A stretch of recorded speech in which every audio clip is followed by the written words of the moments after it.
Итак, я у 100% бросами Алро, и мы продолжаем проходить Зайчик, другая история. Остановились мы на том, что мы с Ромео искали улики и искали саму Катю.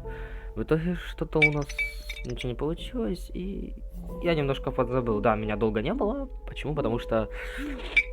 Потому. У меня были проблемы с сетью и т.д. и т.п. И сами проблемы с компьютером. В общем, всем приятного просмотра, приятного аппетита, кто кушает, приятного питья, чаепития, кофе питья, газировка питья, вода питья, что вы там пьете, я не знаю. В общем, хорошего времяпрепровождения. Поехали. Я тебя жду! Ну, жди. Подсознательно я понимал, что Ромка в чем-то очень нуждается, блять, запинаюсь. Раз он пришел чуть ли не за полночь. Хоть и несколько минут назад было утро. Впрочем, я даже не удивлен. Не хочется держать его долго на морозе. Надо спуститься.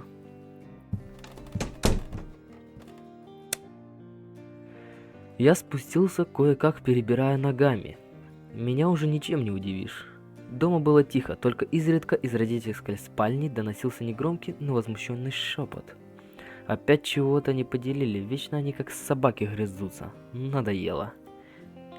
Поскорее бы они уже вспомнили, что в первую очередь являются взрослыми людьми. Да, это проблема всех взрослых, бывает. Хотя, может, вся взрослая жизнь только на этом и строится. А все эти разговоры об ответственности, свободе выбора, личностном счастье – просто идеалы, к которым сами взрослые и стремятся, постоянно утопая во лжи, скандалах и ссорах. Чё правда, то правда. Ну как, не все люди вообще такие. Просто так получается. Наверное, беззаботное детство все-таки лучше. Ромка, стоявший у забора, сразу встретил меня едва ли не с распростертыми объятиями. Ебать, у тебя улыбка до ушей. Ну чё, Тох, пошли? На свидание зовешь? Я не по этим. Да пошли, пошли. Только куда? В жопу труда. Потом объясню. Давай. Опа. Чё ж ты там, блядь, нашел? Он махнул рукой и развернувшись, бодро зашагал в сторону калитки. Ой, господи. Только сейчас я заметил, что в руках у него был небольшой букет белых подснежников. Друг держал его аккуратно. Видать, боялся, что с цветков могут опасть лепестки. А зачем тебе цветы, Ром? Ой, будто ты... Ну ты тупой. Ну он же для тебя их сорвал, Тоха. Не, на самом деле... Полинки, наверное. Полинки, наверное. Ненавязчиво поинтересовался я, но товарищ, даже не остановившись, выкрикнул. Антоха, меньше слов и больше дела. Времени у нас немного. Да что ж ты, блядь, придумал, нахуй? Мне ничего не осталось, кроме как молча последовать за Ромой. Оказавшись на дороге, мы двинулись в сторону леса. Под ногами снег проваливался и приятно хрустел. Рома шел так быстро, что казалось, будто уже и забыл, что я иду следом. Однако я понимал, почему это происходит. В последнее время, после пропажи Кати, у меня было крайне паршивое настроение. Мало хотелось общаться и совсем не хотелось, чтобы сейчас меня кто-то трогал. По этой же причине даже хорошее заразительное настроение Ромы не сильно поднимало мне дух. Мы шли молча, через несколько минут я и сам не заметил, как лес окутал нас своей тьмой. Прошу прощения, я минуточку, хочу проверить микрофон. Угу. Потому что постоянно слышу, типа, что игра громче микрофона. Так, раз, ага. Все, я извиняюсь, продолжаем. Мы шли молча, через несколько минут я сам не заметил, как лес окутал нас своей тьмой. Мы прошли так еще метров 20, но в конце концов мне надоело данное слепое следование. О боже. Куда ты меня ведешь? Ты можешь объяснить? Гребаный насморк. На свидание зовет тебя, сука. Что ж ты придумал, Ромыч? В моем голосе прозвучала нотка возмущения. На дело идем, Тоха. На дело. Но. Так. Что придумал, нахуй? Я дальше ни на метр не сдвинусь, пока ты мне... В смысле? А чё она пропустила? Блять. А ну. Я дальше ни на метр не сдвинусь, пока ты мне не объяснишь все. Что случилось? Куда ты меня ведешь? Для чего тебе цветы? Ага, вот. В этот момент я осекся и посмотрел на букет в голове, словно щелкнул нужный выключатель, и все разом встал на свои места. Это ведь для Полины? Так? Да что ж ты такой упрямый, а? А мы других не держим, Рамыч.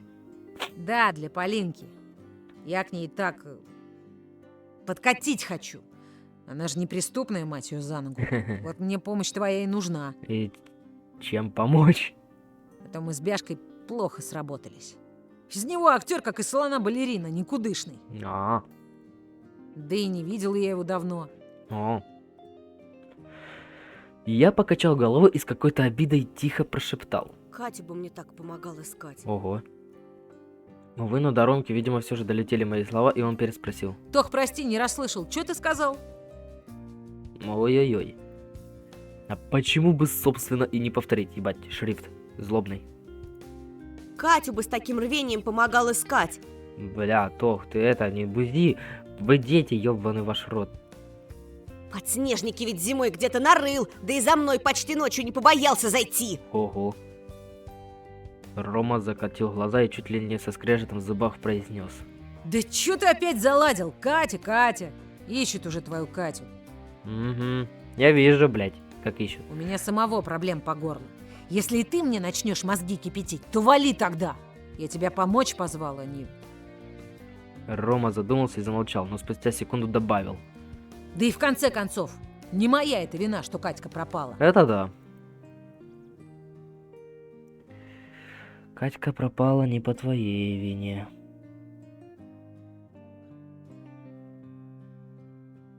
Что это за... Оу.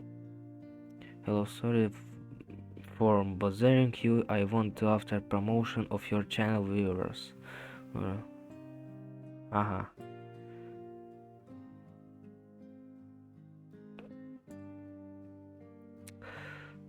Я не знаю, что это. Я плохо читаю на английском. Ну как плохо читаю? Читаю я нормально. Но я почти не понимаю, что он хочет мне донести. Да и у меня нет времени сейчас это все перечитывать. Я прохожу игру. Ну, если это слово поддержки, то спасибо большое. Thanks. Я отвел взгляд и понял, что сам толком ничего не могу предпринять. И из этого бессилия только накаляю обстановку. Ладно, прости. А чего ты за мной раньше не зашел, если хотел что-то Полине организовать? А, вот это, кстати, хороший вопрос. Рома издал неуверенный смешок и почесал затылок. Снова родаки свою линию гнут. Полдня дома просидела, как вырвался, к Бяше рванул. Только вот мне не ответил никто. Ага, Спят уже, наверное. понятно. Да и маньяк из него явно никудышный вышел бы. Ну это точно. Так его бы сразу раскосили, он постоянно своим на. Что ты? Вот это вот, блядь, его. Ну да, зубов нету, как ему еще говорить. Маньяк? Ты же сам видишь, что у нас здесь творится. Ну вот я и подумал, чтобы на Полинку маньяк напал. О, вот это хорошая идея, блядь. Не взаправду, конечно, но, так сказать, с чувством. А я бы тут резко взял и спас ее. Ебать ты герой, нахуй. Весь такой герой. Она бы сразу моей стала. Кто знает. Как только Ромка начал рассказывать свой гениальный план, я почувствовал себя так, словно на меня вылили ведро холодной воды. Я? То есть в твоем плане я должен напасть на Полину? А чё ты удивляешься? Как по телеку показывали, маньяки вообще в жизни тихие, скромные люди, прям как ты. Да ты что, блядь, правда? Но она же меня знает. Во-во. Ой, да чё ты, а? Ромка махнул рукой. Если в маске пойдешь, Полинка в жизни не догадается, что это ты. Логично. Только поторопиться стоило бы. Цветы долго ждать не будут, а гербарий дарить как-то неохота. Да-да. Я сразу представил себе картину, как Ромка пыльными вечерами сидит у себя в комнате и листает страницы мировой классики в поисках нужного лепестка. Не удивлюсь, если он действительно использует книги только ради того, чтобы сушить там цветы. Хотя и это занятие, блядь, ему подходит. Представьте себе, блядь. Ну, раз все знаешь, поможешь теперь, а? Помогу, блядь. Веди. Краткий и недовольный ответ вырвался из моих уст. Ха-ха! Ну вот и отлично. Сразу у школы сейчас все отрепетируем и разойдемся, пока нас обоих не хватились. Это тоже логично. А завтра уже с Полинкой. Че тянуть-то? Логично. Я кивнул не слишком радостно, но по-дружески улыбнулся. Ёбана в рот! Сука, что это было нахуй? Ох, блядь, ебать. Сука, что так, блядь, пугают нахуй? Пиздец. И тут я краем глаза заметил отражение в очках, что-то темное промелькнуло среди деревьев и сразу скрылось. Я не придал этому особого значения, посчитав, что просто колыхнулась ветка.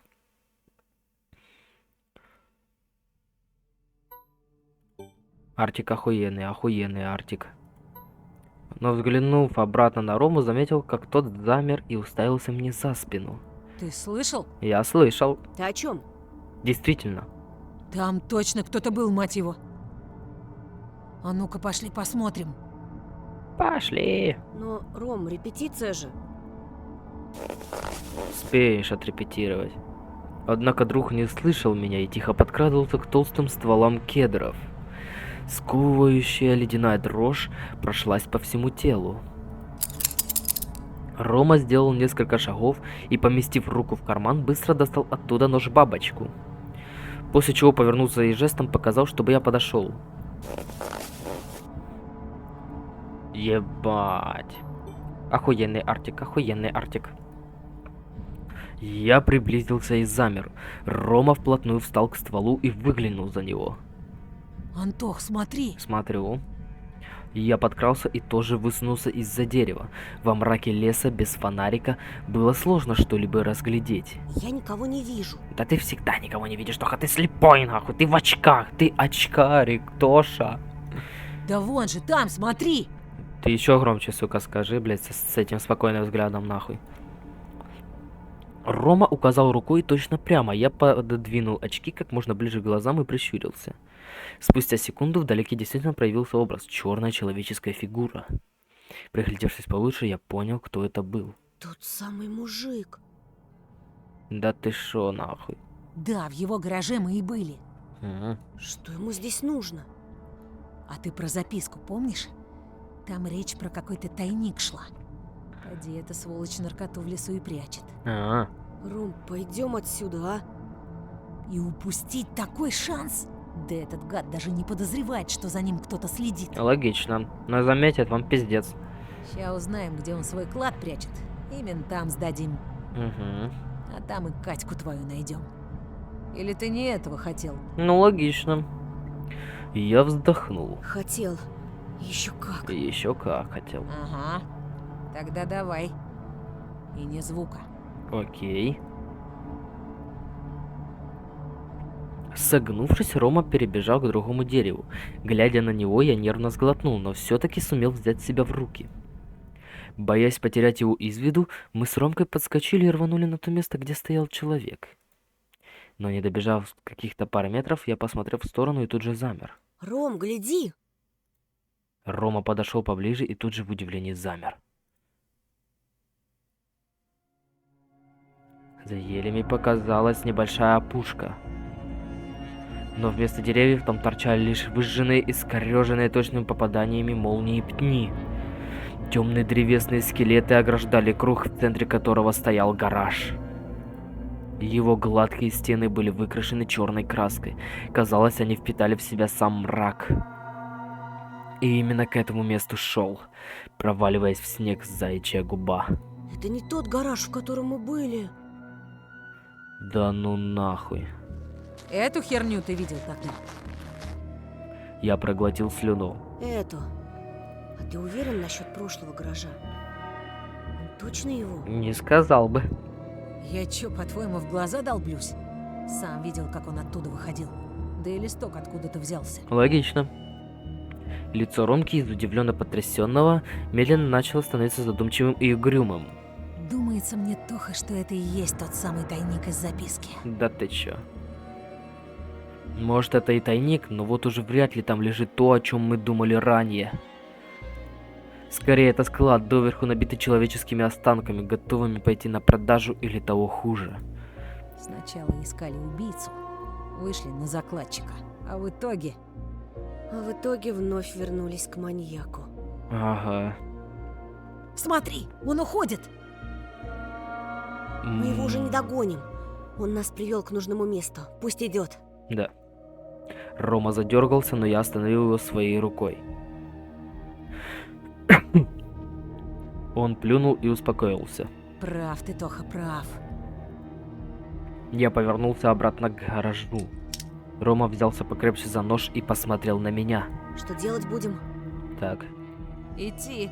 Логично. Нет, сука, стоять, блядь, да, нахуй? Смотреть, сука, какой красивый, ебать, гараж, нахуй, в лесу, сука. Я кивнул. Собрав волю в кулак, мы, обходя горелые останки деревьев, пошли к гаражу.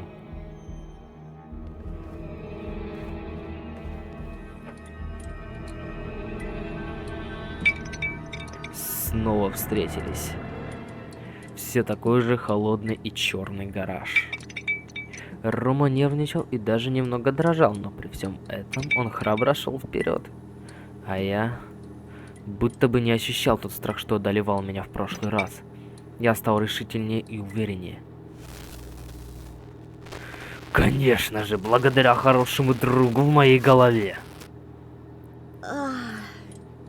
Что это за хуйня? Голова заболела. Чё с тобой, Тоха? Все в порядке. Голова болит, нахуй. И я потрогал виски. Блять, виски. Виски! Они пульсировали, боль была терпимой. Идем. Пиздуем. Пока трамваи ходят.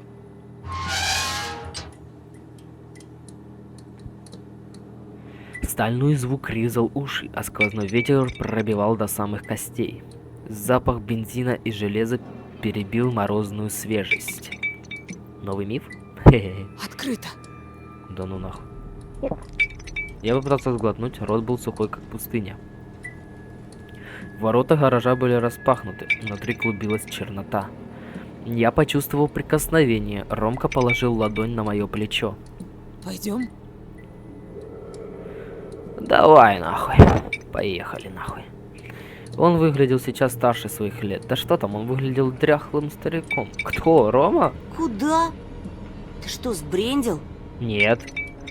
Ебать, ты хочешь спасти ее или нет? Тоха, ты, блядь, заебал в натуре, нахуй. То ты пиздишь, лучше бы искали. То ты пиздишь. Куда? Не хочу. Ты что, дебил? Давай предупредим лейтенанта Тихонова. Ой, блядь. Конечно, нахуй. Ромка сплюнул себе под ноги.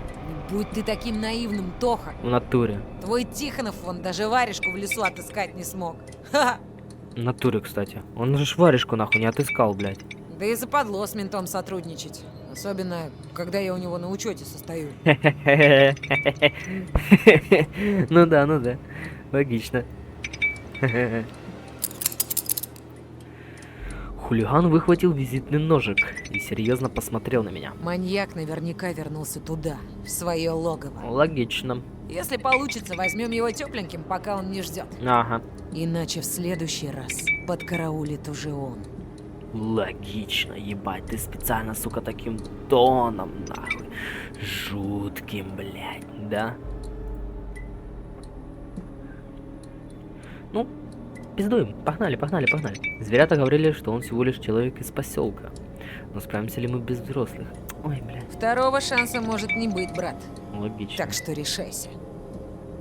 И я решился. Мы приблизились к постройке. Из коробы не доносилось ни звука, только гудел генератор. Ромка постучал костяшками по воротам, убеждаясь, что они не собираются превращаться в хищные челюсти. Смелев, он распахнул двери пошире и принялся ощупывать проем в поисках выключателя. Тоха, помоги ко мне. Ага. Включить. Ну. Нет, да ну нахуй, не-не-не-не-не, я не хочу это заново, блядь, переживать, ну нахуй, нет, блядь, пожалуйста, нет. Сука, нет, блядь. Вы серьезно? Я не хочу, блядь. Но она, блядь, такой хорошей была в этой истории, блядь, нет. Блядь. Гараж оказался самым обыкновенным. Полки с инструментами по бокам, какие-то канистры, тряпки, да накрытая чехлом машина. Это не машина, Тоха, ни маньяков, ни жертв. Я даже усмехнулся от облегчения и прочел те же эмоции на лице товарища. Ромка вошел в гараж и обогнул по часовой стрелке автомобиль. Пошарил среди пыльных полок и посмотрел на меня. Я расхрабрился настолько, что перешагнул порог. В углах, как паутина, налипла тьма. Паук, если он и был, давно покинул гнездо. Да, тут дохуя паутины. А что тут написано? Я... Что-то там микро... Что, блядь? Сдохни, слух. Я... Мы... Что-то, блядь, тут столько посланий, походу, блядь. Спуск, что-то там. Спуск? Подожди-ка. Может, что-то внизу есть? Да нет. Нема. Тю. Ладно. Не знаю, почему я придал этому значение. Ах, ржавый хлам. Фу. Оказывается, это место капец какое унылое. Ага. Какому такому мудаку пришла в голову идея перевозить гараж с места на место? Не знаю. Пошли отсюда. Пошли. Ага. Я вышел под снегопад. Да ладно, ее нету на самом деле там. Ромка уже топал к выходу, как вдруг остановился и задумчиво поглядел на автомобиль. Ой-ой-ой-ой. Да подожди. Слушай, а что это мы с пустыми руками будем возвращаться? Ну. Дай-ка я хоть магнитолу скручу. Хоть бы там была машина, пожалуйста. Обожди минуту, я мигом. Угу. Из-под чехла раздался всхлип. Нет! Нет, нет, нет, нет, нет, пожалуйста, нет. Господи, нет. От неожиданности я чуть не плюхнулся в сугроб. Ты слышишь?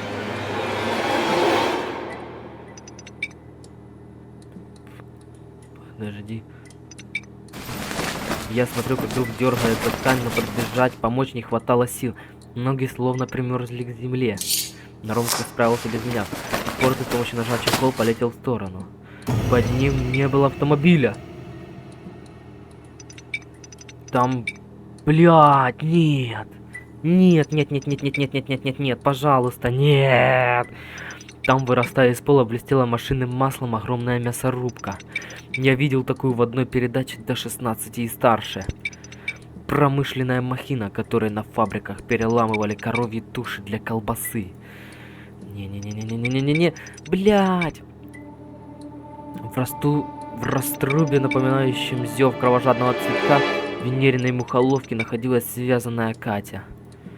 Она очнулась словно от сна, и ее глаза округлились от страха. Кляп позволял лишь хныкать и мычать. Скорее сюда! Давайте, пожалуйста, блядь, не надо, господи, я боюсь.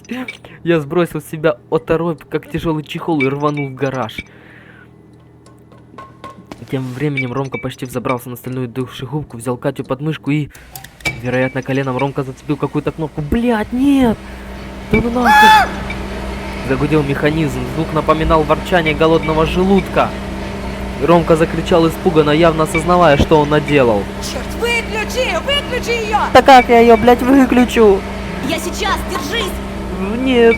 Ничего. Ни одна чертова кнопка, ни один тумблер не могли остановить этот жуткий скрежет жерновов. Мой взгляд метался из стороны в сторону, пытаясь найти хоть что-то, чтобы выключить эту злополучную машину. Стальной зверь, казалось, ежесекунда наращивал темп, качая мое сердце, кровь била в уши. Все помещение кружилось и растекалось перед глазами, словно тусклая краска, разъедающая старые бетонные стены. И вдруг мой взор упал на слабо заметный железный рычаг возле мясорубки. Что? Помоги мне! Да сейчас, блядь, помогу! Кричал Ромка, всеми силами вытягивающий Катю из грохочущей пасти машины. Но вместо помощи я быстро дернул за рычаг, даже не думая о последствиях. А? Ну, пожалуйста, останови, блядь, пожалуйста. На удивление механизм перестал издавать хоть какие-то звуки, выключиться. Да. Блядь. Да, неужели это другая концовка? Пожалуйста, блядь. Мир как будто остановился и замер, и я ничего не мог сказать. Ромка быстро взял нож-бабочку и разрезал веревки на ее ногах. Мы вместе взяли ее за локти и вытащили из мясорубки. Фух! Спасли, блядь, да ну нахуй. Зареванная Катя все еще не отошла от шока, но на ее лице было видно, что она рада нас видеть. Конечно! Достали, блядь, гребаный насморк. От счастья на глазах наворачивались слезы. Она цела и невредима. Я смотрел на нее глазами ребенка, заветную мечту которого только что исполнили. Я хотел разрыдаться прямо на месте, но держал себя в руках. Ух, блядь, да ну нахуй, охуеть, ну и стрим. Боже. Однако сама Катя заливалась горячими слезами. Идиот! Ну не обзывайся, блин. Мы сами испугались. Катя крикнула Роме, тот лишь улыбнулся и отвел взгляд. Ну, успели же. Успели. Она посмотрела на меня. Я на мгновение подумал, что сейчас мой черед получать. Однако она... Да ладно, не может быть. О, четко. Ай, Тоха, красава, ё-моё. В натуре бестию усмирил. Резко поцеловала меня. От удивления я не мог пошевелиться. Ее губы касались моих. Такие теплые и приятные. Это мой первый, самый настоящий поцелуй. А, он же ж... Да. Ёлки-палки. Я таял с каждой секундой, чувствуя ее теплое дыхание и мягкие губы. И казалось, наш поцелуй будто бы со вкусом клубники окрылял и придавал сил. Будто бы эликсир, излечивающий все душевные раны. Так вот, каково это. Ты спас меня, мой герой. Ну это мило, реально, это мило, это хорошо, это мило. Очень мило. По телу пробежали мурашки. Мой прекрасный принц. Ну ладно тебе. Все ж хорошо. Катя выражалась фразами принцесс Диснея, на которых она так хотела быть похожей. Ну, учитывая, какая тут ситуация, то она очень даже похожа, блин. Да. Она совсем не такая, какой я все считаю. Блин. Честно, ребят, теперь у меня любимица не Полина, не Алиса.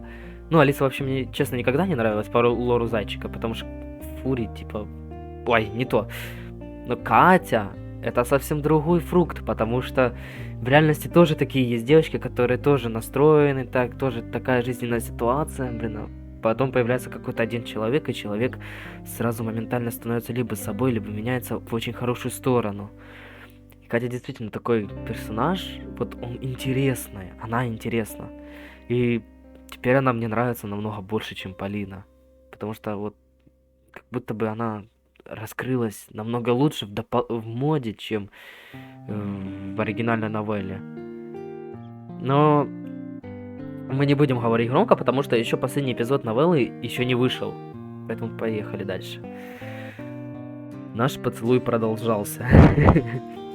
Я уже и забыл, что мы находимся в черном гараже, а рядом с нами возле огромной мясорубки стоит Ромка. Я не хотел заканчивать, да и Катя тоже.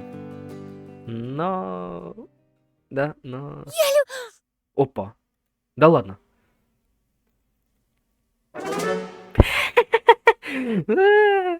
Здрасте, нахуй. Я, конечно, в шоке, но не до такой степени. Вы хоть помните, где мы находимся? Да, ты прав, в натуре, да. А чё, завидуешь? Завидно, да. Катя нахмурилась и, нехотя оторвавшись от моих губ, отошла в сторону. Да, ты прав. Да. Она вытерла слезы. Кать, без куртки лучше не выходить на улицу. Опа, джентльмен. Я заметил мурашки на ее коже. Как? Она, ну, через рубашку как-то прощупал, что ли? Надо бы отдать ей свою куртку, от часика на холоде не умру. Джентльмен. Я расстегнул ее, снял и протянул Кате. Все еще не мог поверить, что она стоит передо мной. Ромка, пока я осматривался, не растерялся и протянул ей шапку. Ты это, Кать, извини, в общем. Мы тебя прощаем. Не в натуре такая хулиганка, пацаночка такая. Ну, четко, четко. Ей, кстати, идет, ей идет. Она молча взяла шапку и натянула на голову, а после моя куртка оказалась на ее теле. Тебе тепло? Уже получше. Угу. С каждой секундой, что мы находимся здесь, Катина тревога возрастала. Это было заметно по ее личику. Нужно уходить из этого конченного места, да поживее! Да-да. Мы быстро вышли на улицу. Я взял Катю за руку, из-за чего Рома закатил глаза. Голубки сраные! Куда идем-то? Ой, блядь. Сука, ну куда? Домой? А куда мы еще, блядь, идем? Нет, в лесу, блядь, будем ночевать, нахуй. У тебя палатка есть? Рома нервничал, гараж также не давал ему покоя. И я снова заметил, что не испытываю ни грамма страха. Ну конечно, Антон, когда рядом ручной песик и красивая сучка. О каком страхе может быть речь? Ты это, слова выбирай, блядь, заяц нахуй. Или голос там, кто ты там. Ай! Боль в голове проявилась снова. Она была резкой, быстро оборвалась, но такое сложно было не заметить. Меня будто ударили чем-то тяжелым по затылку. Что-то словно не так, но ничего не могу понять. Однако Ромины слова, словно обезбол, облегчили симптомы. Я предлагаю к ментам. Там мамку ее вызовут. В безопасности будет. Ну да. Я не хочу туда! Я не хочу к ней! Ты чё? Спокойно, спокойно. Катя сжала мою руку сильнее, а я удивленно посмотрел на нее. Ты с ума сошла? Тебя весь поселок ищет. Но... Я не хочу к ней, не сейчас, я прошу вас! Да что с тобой такое, блин? Ее слезы скатывались по глазам, ей было сложно успокоиться после всего пережитого. Я не хочу, чтобы ей снова было плохо. Я вздохнул. Я отведу ее к себе домой. О, слушай, Тоха, ты что-то какой-то такой смелый, блядь, стал. Тебе скучно дома, да? Да? Я правильно все понял? Правда, Антон? Ну, получается, что да. Правда, Кать. Закатил глаза опять, блядь. Она улыбнулась и посмотрела мне в глаза. Мой хороший. Да-да-да, я такой. Да-да-да. Слова Кати заставили мое сердце биться чаще. Однако я понимал, что это не лучшее место для любовных историй. Пошли скорее, я не хочу тут больше находиться. Да, наконец-то. Наконец-то! Читаешь мои мысли, блядь. Пиздуем. Недовольный Рома пошел вперед нас. Конечно, блядь. Мы незамедлительно последовали за ним. Ой, фух. Говорить не очень хотелось. Ну, конечно, блядь, а кому захочется сейчас говорить, скажи. Да и не о чем. Расспрашивать Катю о чем-либо было бы неправильно. А Рома слишком серьезен для обсуждения чего-либо приземленного. Мы просто шли. Я дрожала холодно, но ничего не мог поделать. Кате моя куртка нужнее. У Ромы заметно покраснели уши, однако ему будто было все равно. Точно, он же не надевает шапку до ушей. Тогда какой от нее смысл? Чтоб мозги не заледенели, блядь. Хотя, у него разве они там есть? Ну, смотря в какой ситуации они у него есть. Умирают и отрастают заново, да? Как растения. Да и выглядит это странно. Ну да, я, кстати, тоже не понимаю таких людей, которые не носят шапку, да. Катя, слушай, а ты точно моя девушка будешь? Уши торчат из-под шапки, красные, словно спелые помидоры. Каким бы Рома серьезным и важным ни казался, он все еще тот понторез. Ну да, ну да. Чего не скажешь о Бяше. Давно мы его не видели. И я и не заметил, как мы уже шли по поселку. Быстро, однако. Тем временем пришло время разделяться. О, Ромка пошел в сторону своего дома. Мы с Катей продолжали этот долгий путь, казавшийся мне мимолетным. Девочка тяжело дышала, но при этом уверенно шла вперед. Я безумно рад, что она жива. Естественно.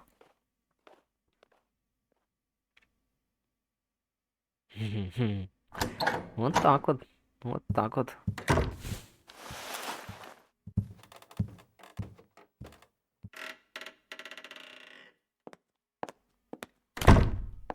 М. Катя аккуратно прошла вперед. Как у тебя красиво тут. Та-да. Смотри, у меня котик на стене. Она подошла к моему столу. Так много рисунков, всяких фигурок. Да, нравится? Можешь оставаться. Я тебе не только фигурки и рисунки покажу. А еще у меня такие охеренные кисточки для рисования. Есть одна такая здоровая, хорошая. По всему холсту провести можно. Хочешь, покажу? Спасибо. Ну ты и скромник. Ее глаза разбегались, появилась еле заметная улыбка на лице. Видимо, она впервые у кого-то в гостях. А, да, у нее ж нету друзей, точно. А где я могу лечь спать? Со мной. А чё в этом такого? Подумаешь, я у подруг в 10, в 11 лет ночевал. Нормально, блин, в одной кровати спали. Ничего такого не было. Или тут они как-то по-другому это обыграют? Резкий вопрос Кати поставил меня в ступор. Уже? Я просто хотел поговорить с тобой насчет всего произошедшего. Ну ты долбоёб, блядь, ну ты просто пуси, блин. Ну нахера ты, блядь. Тоша, ты балбес. Ты просто балбес. Лицо Кати с отдаленно воодушевленного тут же сменилось на полное холода и страха. Вероятно, в голове она производила произошедшее с ней событие. После пары секунд гробовой тишины девочка тут же приблизилась почти вплотную. Словно освобожденный из адского пламени, ангелочек нежно коснулась моей ладони. Давай завтра, Тош. Я очень устала. Показалось, что ли?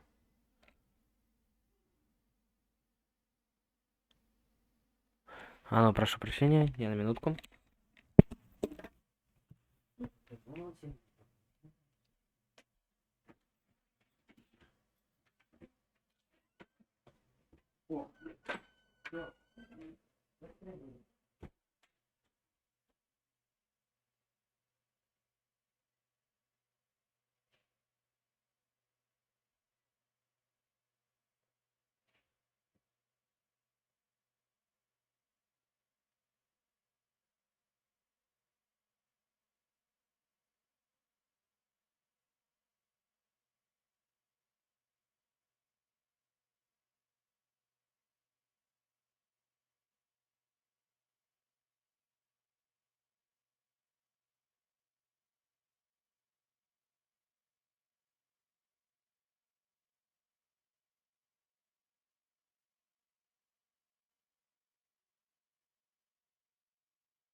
Я прошу прощения, ко мне постучались.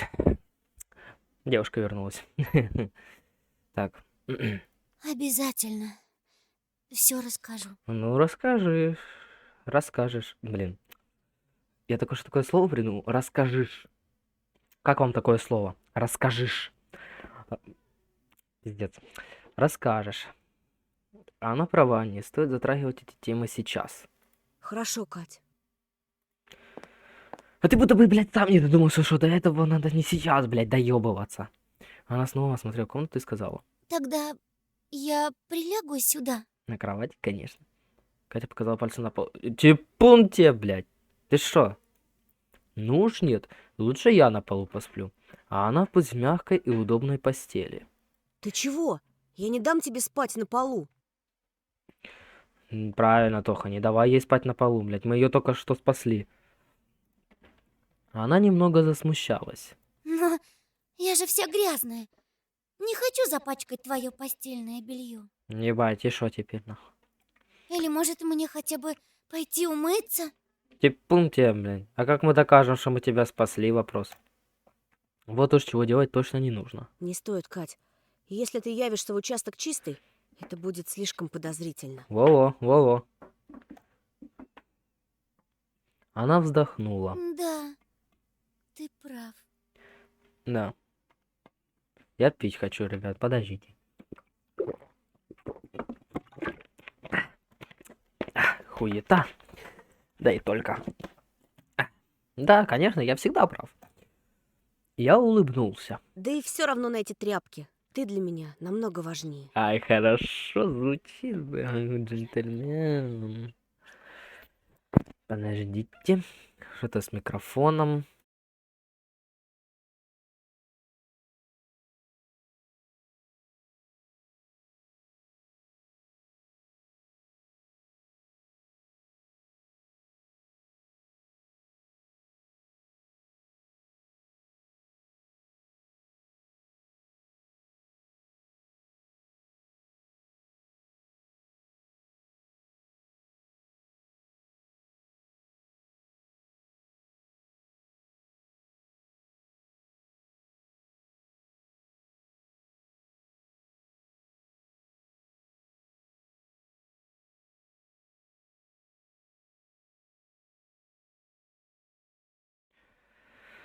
Да грёбаный микрофон. О, раз.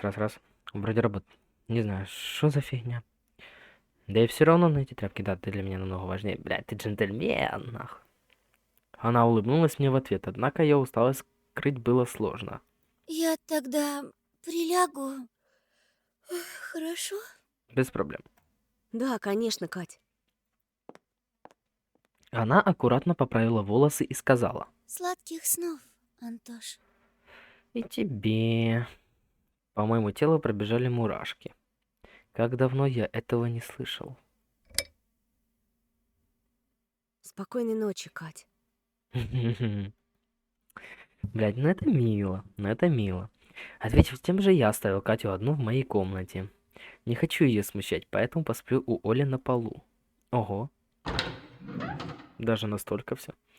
На цыпочках я прошел в освещаемую лишь отблеском уличного снега комнату сестренки. Улегшись на пыльный ковер, я закрыл глаза.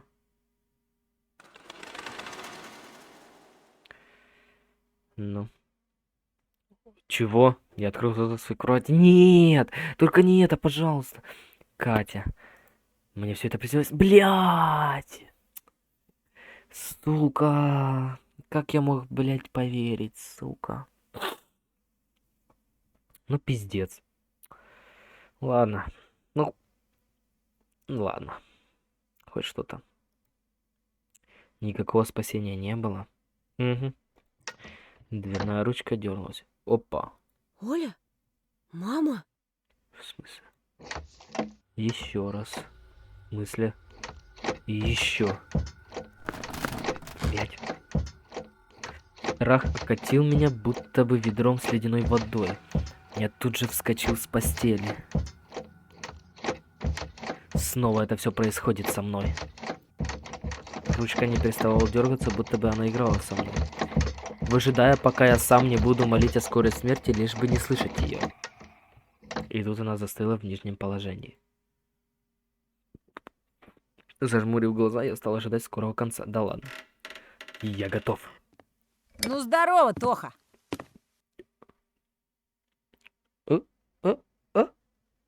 Чё, бля? Откуда ты тут нахуй взялся? Что это за прикид? Внезапно в комнату вошел Рома. Что за чертовщина тут происходит? Почему он нарядился как... Человек-паук? Вечер в хату, Тосокна.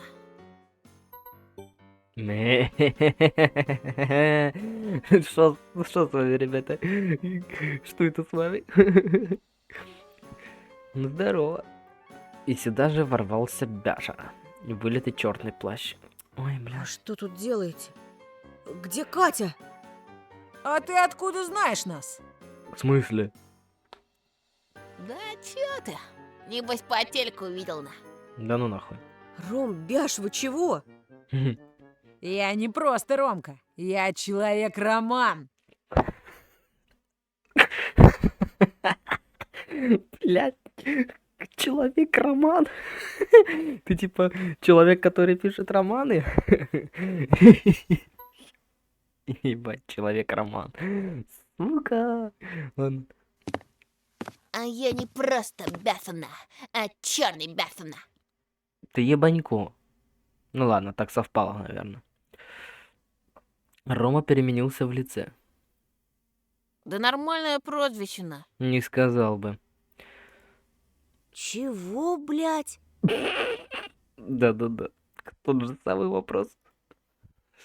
Супер этина, супергерой. А мне кажется, супер обдолбанный, блядь. Только благодаря нам, защитникам, жители Москвы могут спать спокойно. Защитником, типа вместо Мстителей защитники, да? Пиздец. Ай, ладно. Что вы курили? Я скажу, кто вы. Москвы? Да что вы несете? Кстати, да. Чего несете? Поебанутые? Блять. Я был удивлен и зол одновременно. Какой Москвы? Какой к черту черный Бяша? Точно. Ты будто с луны свалился на. Ага. Столица наша, Тоха, столица! Вроде линзы носишь, а таких базовых вещей не знаешь. Какая нахуй... Ну да, ну... Блять. Вы совсем умом тронулись? Какая столица? Мы в поселке живем, в глуши лесной. Угу. Чего несете, блядь? Вы ебанутые. Вроде бы... Хера себе в глусы. Вы же вроде бы уже не маленькие. Ладно. Опа. У нас важная миссия. Нужно спасти гражданку Смирнову от лап черного торгового центра. Ну понятно. Бля, музычка такая прикольная. Музычка бомба. Мне нравится музыка. Давайте послушаем чуть-чуть. Не, серьезно, она очень прикольная.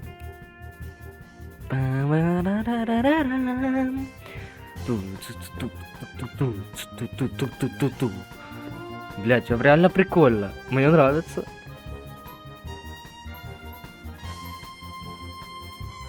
Прикольно, прикольно. Ту-ту-ту-ту. Ладно, давайте дальше. А что такое? А что это? Ладно, похуй. Мы вот в полном обмундировании собрались на. Ага. Допустим. Спайдермен, блядь. Черный Бяша, А сука. от меня вам что надо? В натуре. Не верит он нам, романт. Эх ты, Антоха! Давай тогда в окно выгляни, раз недоверчивый такой. Хорошо. Ну, удиви, блядь. Я вздохнул и подошел к окну. И тут я не поверил своим глазам. Да нахуй. В натуре. Ёб твою мать. Настоящая Москва, да еще и из будущего. Будто бы иллюстрация к фантастической книге. Пиздец. Огромные красивые здания освещали город. Они были настолько яркие, что даже небо было будто днем. Вау! Ага. Я решил повернуться к ребятам. Ха! Так это все? Опа. Блядь. Что это, блядь, за чудо, блядь, не Юда, нахуй, блядь. Чингук, нахуй, блядь, такой. Я резко открыл глаза. Да ладно, это был не сон?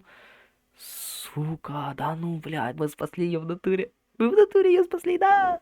Олина комната. Все это было лишь кошмаром. Ох. Снова. Пора бы уже привыкнуть к этому. Катя, наверное, уже проснулась. Надо пригладить волосы и проведать ее. Ага. Я аккуратно открыл дверь. Да, она на Кать. месте. Ты уже проснулась? Нет, блядь. Она, блядь, стоя спит. Сука, ну логично, что да. Она стояла возле окна и поправляла одежду. Антоша, доброе утро. Доброе. Я ждала тебя. Конечно. Я виновато улыбнулся и отвел взгляд. Ой, извини, что тебе пришлось. Все в порядке. Я недолго постоял и задумался. Как отреагируют родители на то, что в нашем доме пропавшая девочка? А, ну да. Что тогда милиция сделает с нашей семьей? Обвинят? Посадят? Я тут хотел сказать, Как бы так помягче. моим родителям не очень понравится твое присутствие у нас дома. И это ты помягче, блядь, выразился. Мог бы сказать, что им не понравится, что ты пропавшая девочка. У нас, типа, могут там... У нас могут быть проблемы, типа. Хотя, блядь, это тоже грубо как-то. Сука, а по-другому никак и не сказать. Не пойми неправильно. Я безумно рад быть с тобой рядом.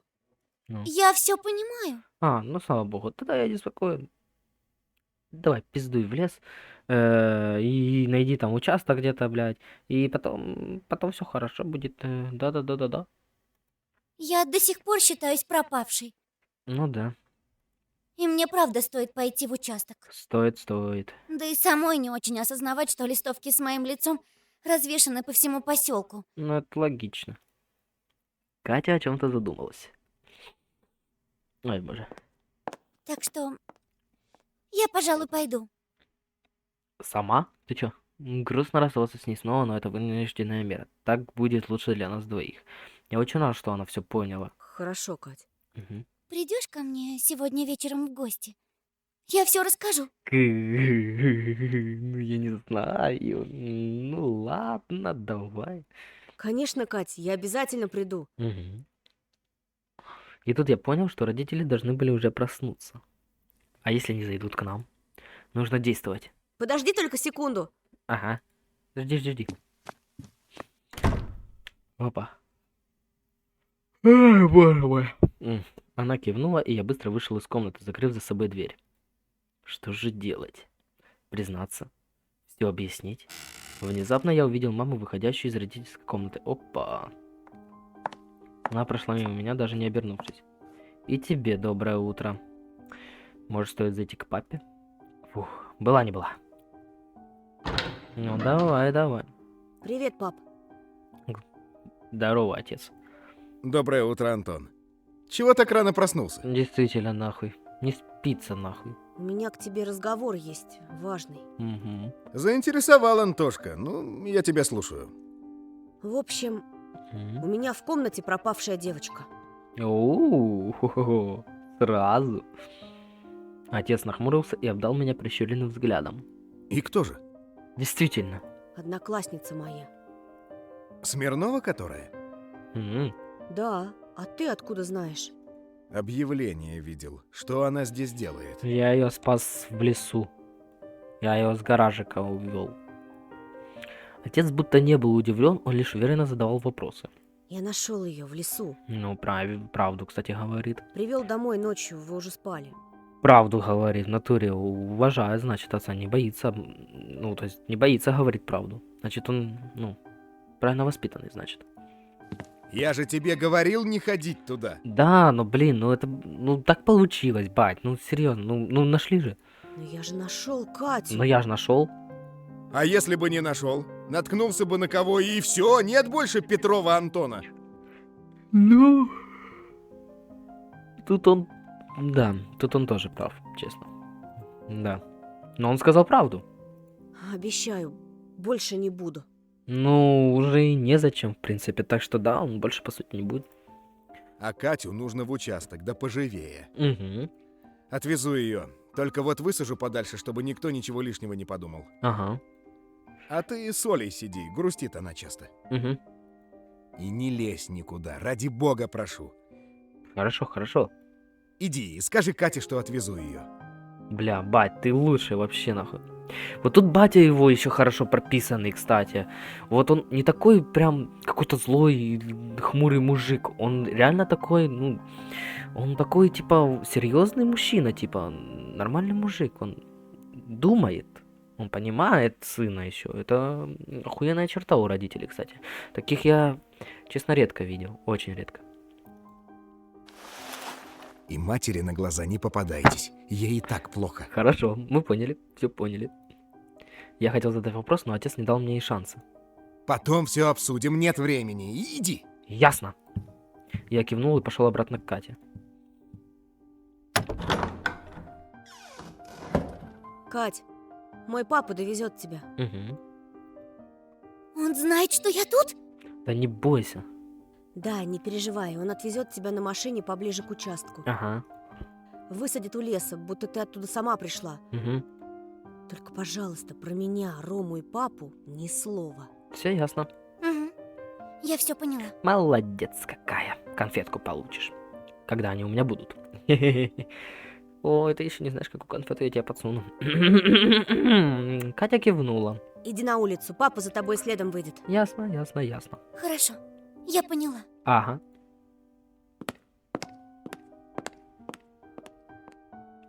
Катя подошла к двери, но вдруг остановилась и неуверенно посмотрела на меня.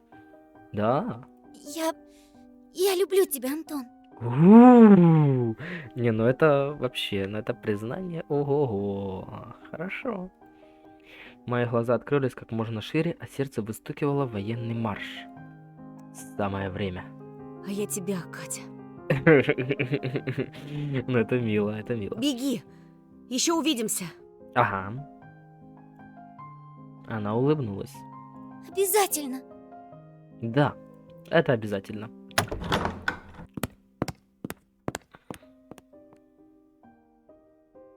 И вышла из комнаты. Она цела и невредима. В мире не существует слов, способных описать то, что у меня сейчас на душе. Но я рад, что все так сложилось. О, блядь. Ты так хорошо это заявить. У-у-у-у. Больше не о чем беспокоиться. Все в порядке. Все хорошо. Фух, спасли, блядь. Весь день я учил пропущенное в школе, боюсь представить, как меня завалит заданиями Лилия Павловна. Ха. Надеюсь, она позаботится о Кате. Еще я должен отплатить Ромке, без него ничего бы не вышло. В следующий раз обязательно помогу ему с Полинкой. Во всяком случае, она мне больше не нужна. Да и то, как она пыталась мной манипулировать, не внушает мне доверия к ней. Видимо, тяжело Роме будет. Да-да. Его выбор. А сейчас мне пора спать. Наконец-то засну со светлыми мыслями в голове. Да. Глава 8. Внутренний порядок. Не, ну, блядь, у него жизнь уже мечтой становится в натуре, блядь, потому что я бы хотел так жить. Ну, то есть, я и так сейчас так и живу, но в 12 лет я бы так хотел жить. Охуенный друг, блядь, охуенная красотка. Ты помогаешь ему добиться внимания другой красотки. Вы вместе гуляете, у вас, типа, двойное свидание там. Ну, классная же жизнь, ну, блядь. Это прям жизнь в моих мечтах. Типа так.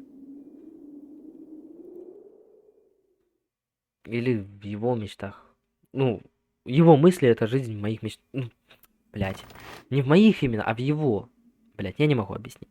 Короче, фраза просто такая: жизнь в моих мечтах. Я потянулся и встал с кровати.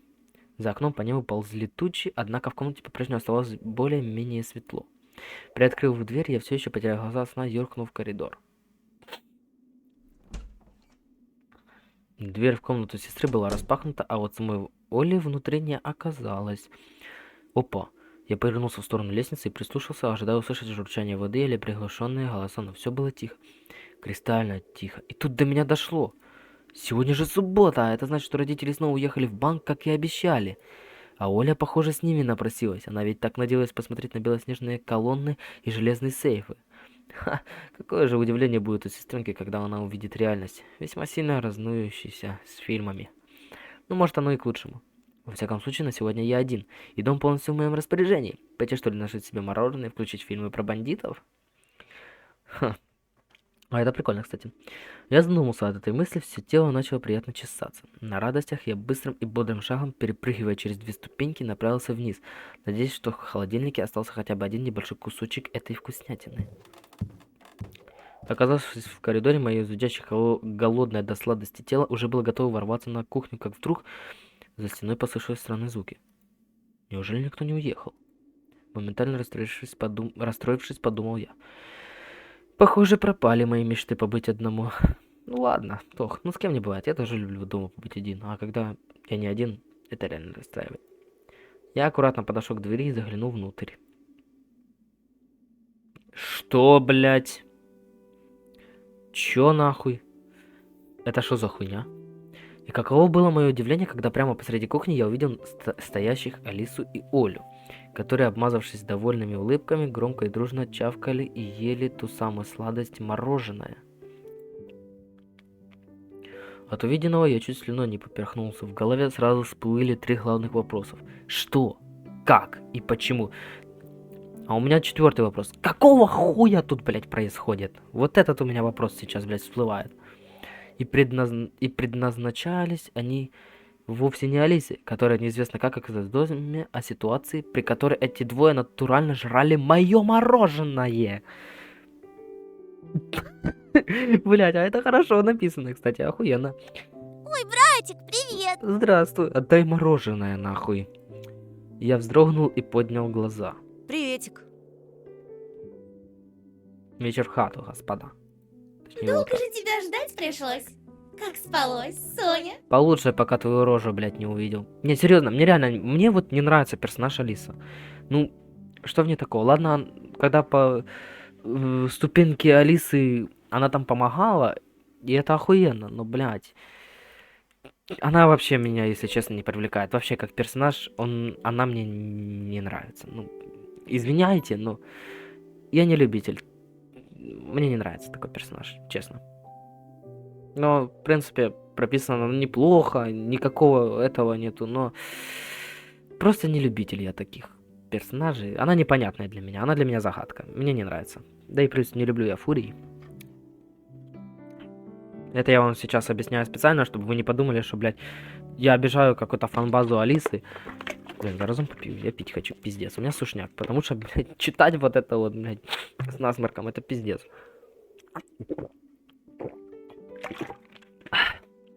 Я извиняюсь. Ну правда, мне Алиса как персонаж не заходит. Просто не заходит. Я не знаю почему. Да, не жалуюсь. Нормально. Еще б ты жаловался, ты ж, блядь, красотку спас. В голове я все еще пытался прикинуть и понять, как Алиса очутилась у нас дома. Извините. Пойдем к нам. У нас здесь много конфет и мороженого. Слушай, Оля, пожалуйста, не надо, это мое, понимаешь? Ну ладно, наше, но это мое. Не разбрасывайся. Я просто люблю еще и в реальности конфетки. Не надо. Я вышел из-за угла и остановился в дверном проеме, скрестив руки на груди. Вы, похоже, уже подружились, да? Ай, боже. Оля радостно закивала, а Алиса, уминая прямо на моих глазах мороженое, стала чуть ближе и произнесла. С твоей сестрой невероятно легко найти общий язык. Конечно, блять. Сказано это было с хитрецой и прозвучало не то как приятный комплимент, не то как завуалированное предупреждение. Кстати, да. Что за хуйня? Я хотел уже что-то ответить, но мой ход мысли прервал неожиданный стук в дверь. Что за хуйня? Неужто ли родители вернулись? Тогда они точно не должны увидеть Алису. Я взглянул на подругу, Алиса стояла и спокойно доедала мороженое, не удосужившись даже повести усами своей искусной маски. У нее... Где ты Я не вижу усов. Стараясь не издать ни звука, делая вид, что дома никого нет, я шагнул к входной двери. Однако, поглядев в глазок, я увидел лишь размытые силуэты, благо они мало походили на родителей, да и было их больше, чем 2. Как больше, чем 2? Я провернул колесико замка и приоткрыл дверь. Сука, ты что, долбоёб? На припорошенном снегом пороге меня встретила маленькая компания переодетых детей в обликах загадочных обитателей мистического леса. Я шо, именным? Вот такого количества гостей я сегодня точно не ожидал. В натуре. Так вот о каких друзьях ты говорила. С восторженным удивлением произнесла Оля, вдруг оказавшаяся впереди меня. Тем временем я все еще стоял в дверях и, мягко сказать, поражался такому наплыву гостей. Ну что, пустишь погреться, друг? Пиздуй отсюда нахуй, серьезно, блядь. Ты мне нахуй не нужен тут. Волка, блядь, пригреть нахуй, это, блядь, самоубийство. Немного придя в себя, я кивнул головой и, засуетившись, отошел в сторону. Долбоёб. Да, конечно, проходите. Ну ты ебанько. Ладно. Зверята все вместе зашли внутрь и стали толпиться в коридоре. Да, ну и норку ты себе выбрал. Зайчик. Уберите отсюда нахуй. Сука, как вы меня раздражаете, блядь. Пиздец, ну то есть вы меня пугаете, они меня пугают. Осмотревшись, сказал медведь, пристально глядя мне прямо в глаза. Завидев это, Оля тоже взглянула на меня и изумленно спросила. Туша, а почему они тебя зайчиком зовут? Лучше тебе не знать. Потому что они хотят меня сожрать. Тьфу, да ёб твою мать. Я замялся и невольно скрестил запотевшие пальцы. Оль, а может мы нашим друзьям дом покажем, а? Логично. Да. Давно мечтала посмотреть, как ты здесь устроился, Тоша. Ага. Я тоже не против. Угу. И я! Не, ну волк самый ебанутый в натуре. Правда? Ой, здорово, пойдете, я сейчас вам все покажу. Не озвучилось. Ну, я вам отвечаю, оно не озвучилось. Только что. А, да, нету озвучки. Озвучки нет. Но это нормально. Это нормально. Это мод всего лишь, так что все хорошо. Это нормально. Тут же маленький гид. Кто, блядь? Гид? Пиздец. Тут же маленький гид развернулся и убежал на кухню, а я тихонько выдохнул, радуясь, что мне так легко удалось уйти от вопроса и сменить тему. Все равно Оле знать пока об этом не нужно, согласен. Здесь у нас кухня, стол, плита, холодильник. В общем, ничего особенного. В этот момент Алиса наклонилась над моим ухом и прошептала. В холодильнике еще мороженое и для тебя осталось. А, спасибо, блядь, вы не все умудрились сожрать. Как я рад этому. Мое лицо засияло, и я посмотрел на Алису, молча кивнул. Ага. Да, блядь, спасибо. Идемте дальше. Вперед. Ой, блядь. Тут у нас спят мама и папа. Это их комната. А их обязательно было сюда приводить. Ладно, похуй. Звери начали осматриваться, но волчик недовольно прорычал. Обиталище взрослых. Ничего не нравится, пиздуй нахуй с хаты. В натуре, я тебя говорю, блядь. Ну реально, блядь, ну сука, почему они меня бесят, я не знаю. Вот они меня что-то бесят. Я не знаю почему.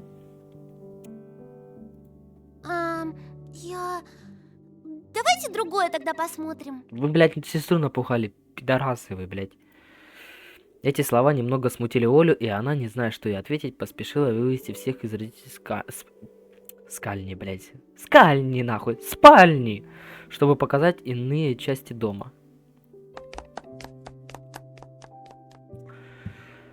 Господи, почему я запинаюсь именно Здесь, сегодня? кстати, у нас кладовка. Раньше я думала, что в ней бабай живет, а потом даже пряталась тут от Антона. Да так, что он меня даже найти не смог. Ага, это правда, это правда. Оля хитро и довольно уставилась на меня.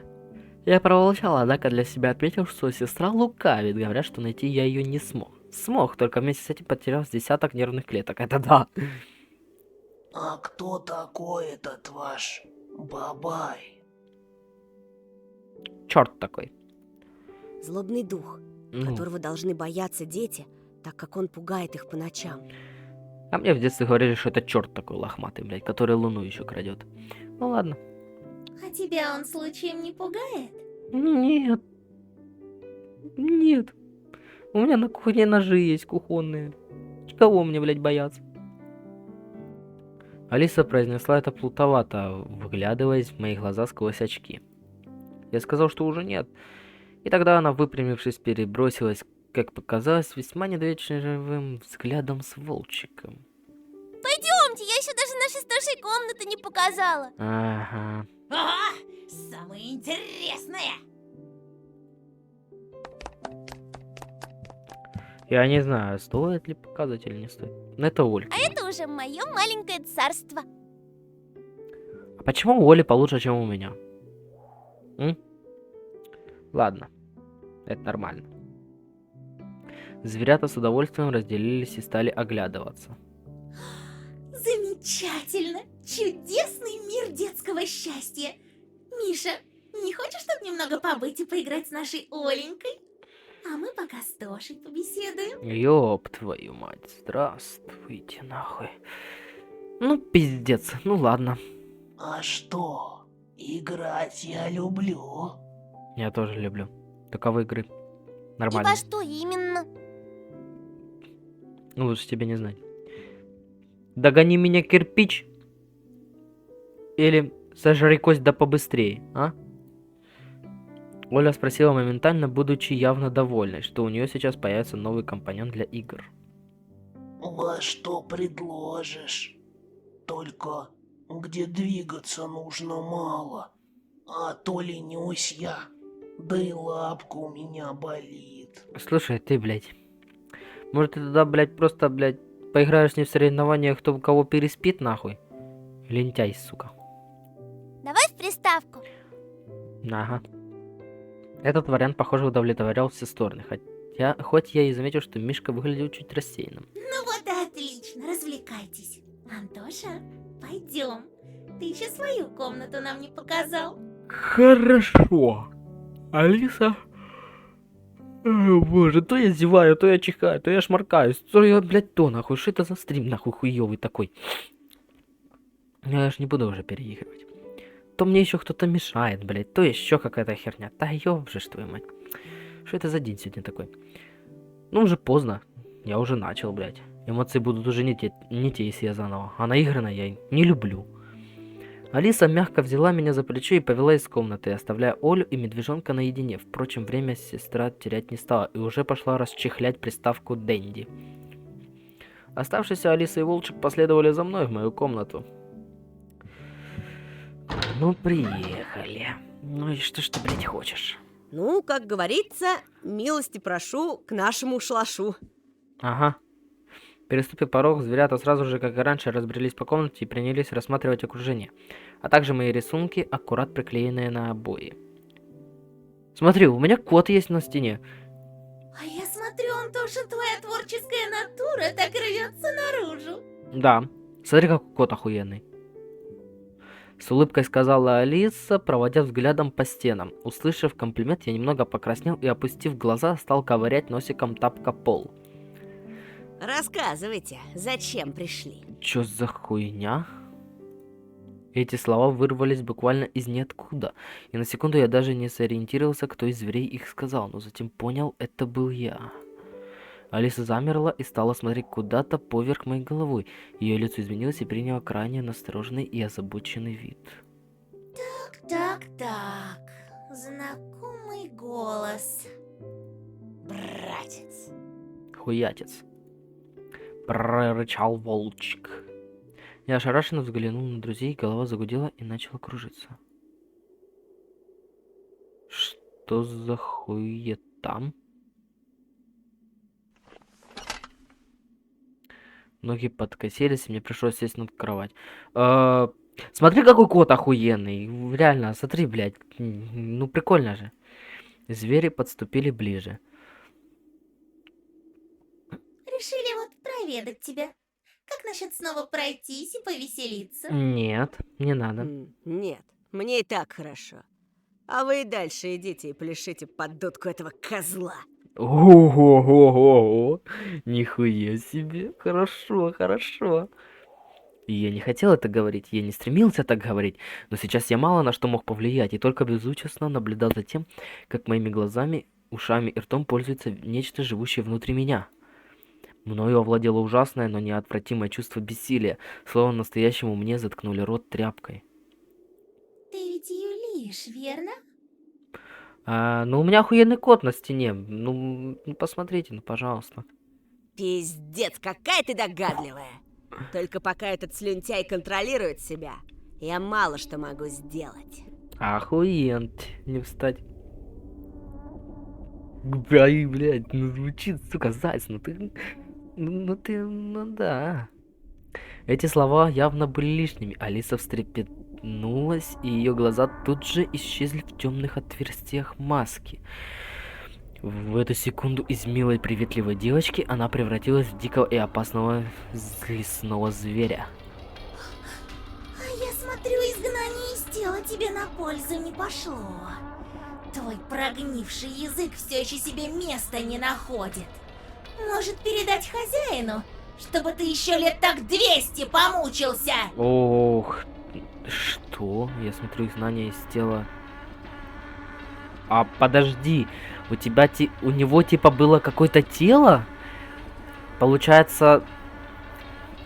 Блять, я не понимаю, это интересно. Так легко ты об этом говоришь. А не вся ли лесная свора вместе с тобой все это время стремилась помочь мне, даже порой идя наперекор решению хозяина? Ого. На секунду хочу напомнить.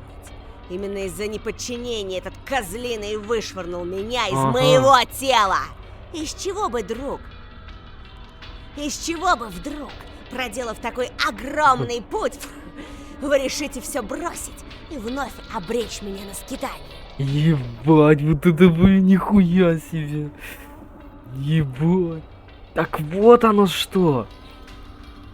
Это их тела, получается. И у зайца было свое тело, но он как дух, получается, переместился в Антона. Но непонятно, когда именно, когда он переехал в поселок или когда он родился. Вот это вот интересно, кстати, это реально интересно. Алиса явно свирепела все больше, и настоящему мне начинало становиться страшно. Но еще страшнее было то, что на эти разборки сейчас может прибежать Оленька. Жаль, помешать я этому никак не могу, тело не слушается. Потому что ты, тварь бестелесная, даже не благодарен за наш труд! Ага. Наш труд? Ага. Пиздуйте нахуй отсюда. Рыча искались, ворвался с грязнью волк. Труд-то наш, но вот все заслуги ты присваиваешь себе. Стараешься выслужиться перед хозяином, а на остальных и не смотришь. Хочешь все время доказать ему, что это ты смогла перевоспитать зайца. Ого. А разве нет? Я лучше вас знаю всех зайчат. Я с ними играю, даю советы, переучиваю. Ебануться. Мелкая перебранка с каждой новой секундой грозилась перерасти в настоящую войну. Если сейчас кто-нибудь из присутствующих окончательно переступит границы дозволенного, то остальные просто разорвут друг друга в клочья. Но тут...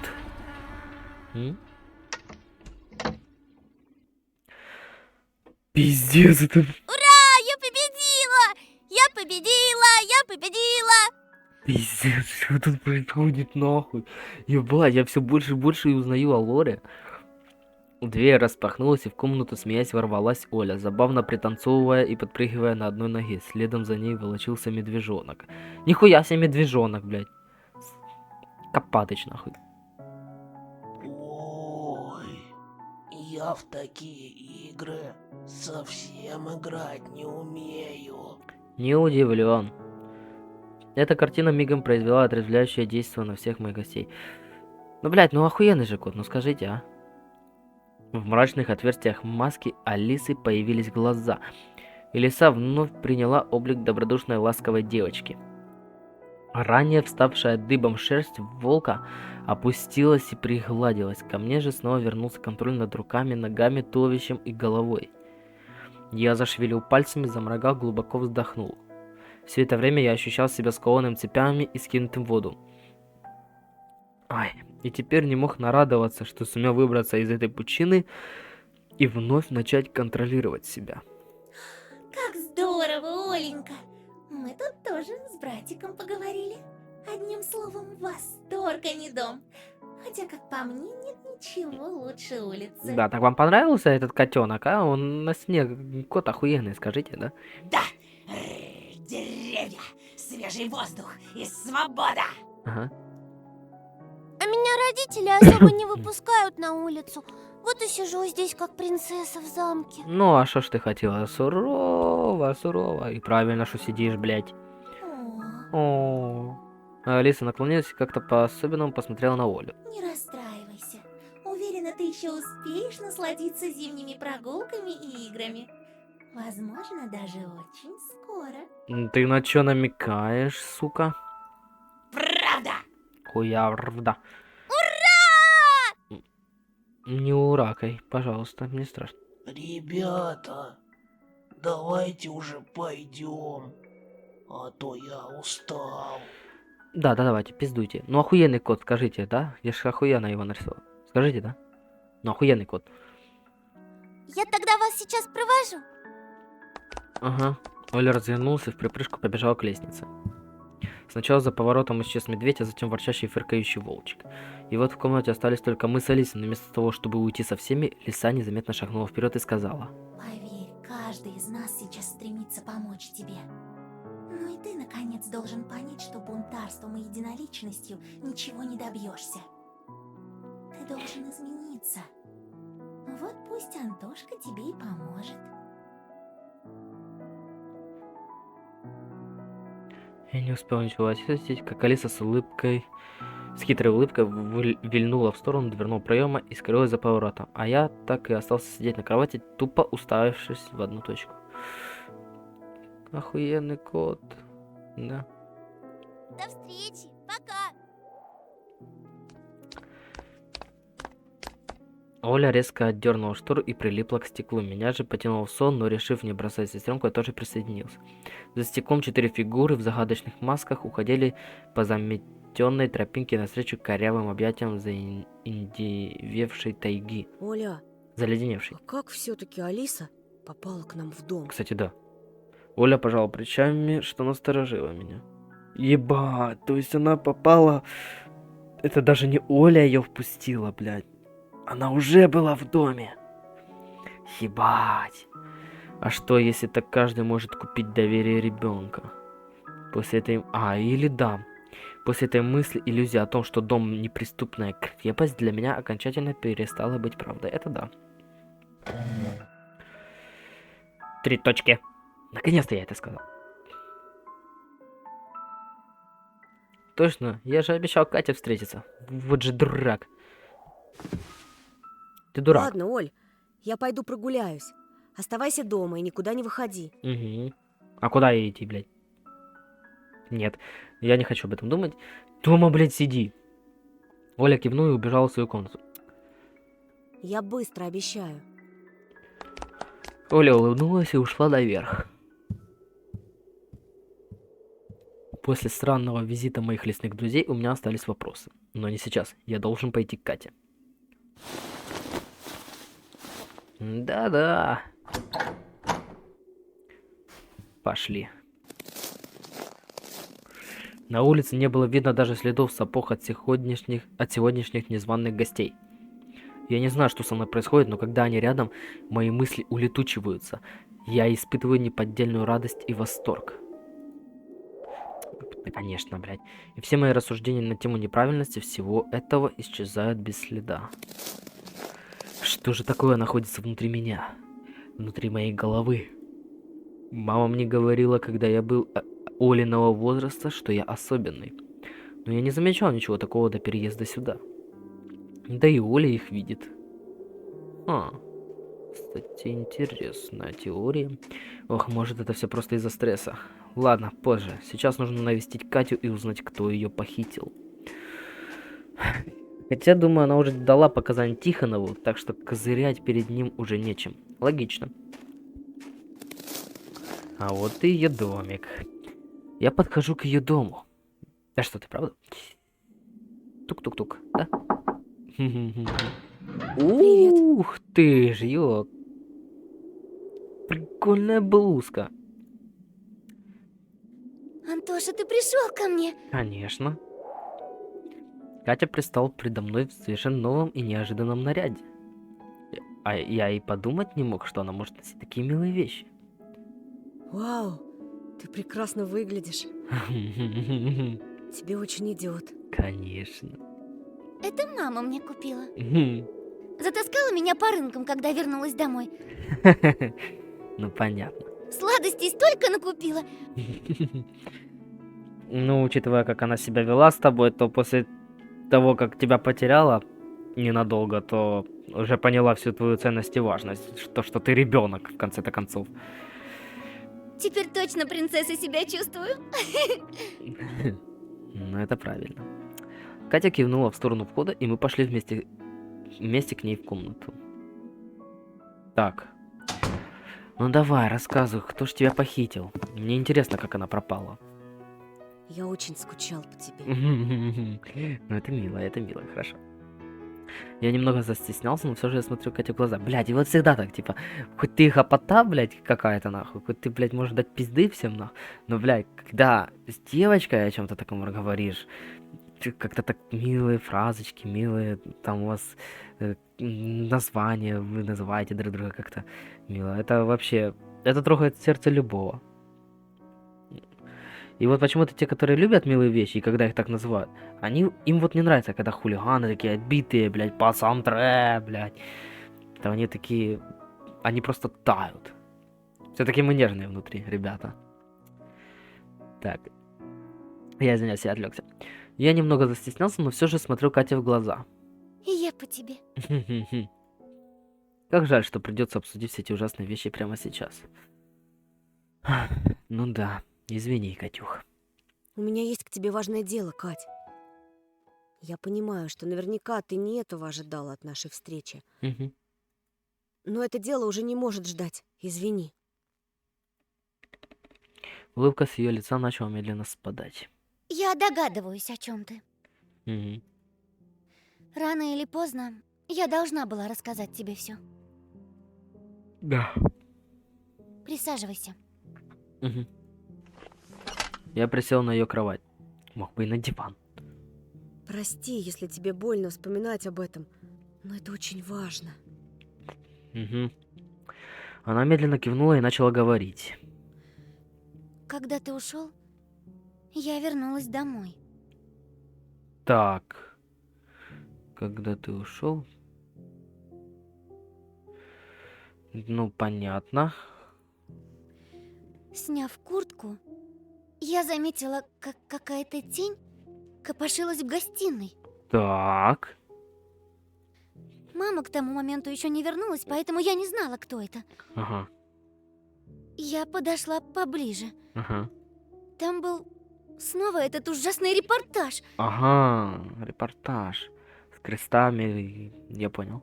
Только вместо диктора и жутких крестов на весь экран на меня смотрела будто живая козья морда. Ебать, я представляю просто эту картину, нахуй. Это пиздец, блядь, это жутко, нахуй.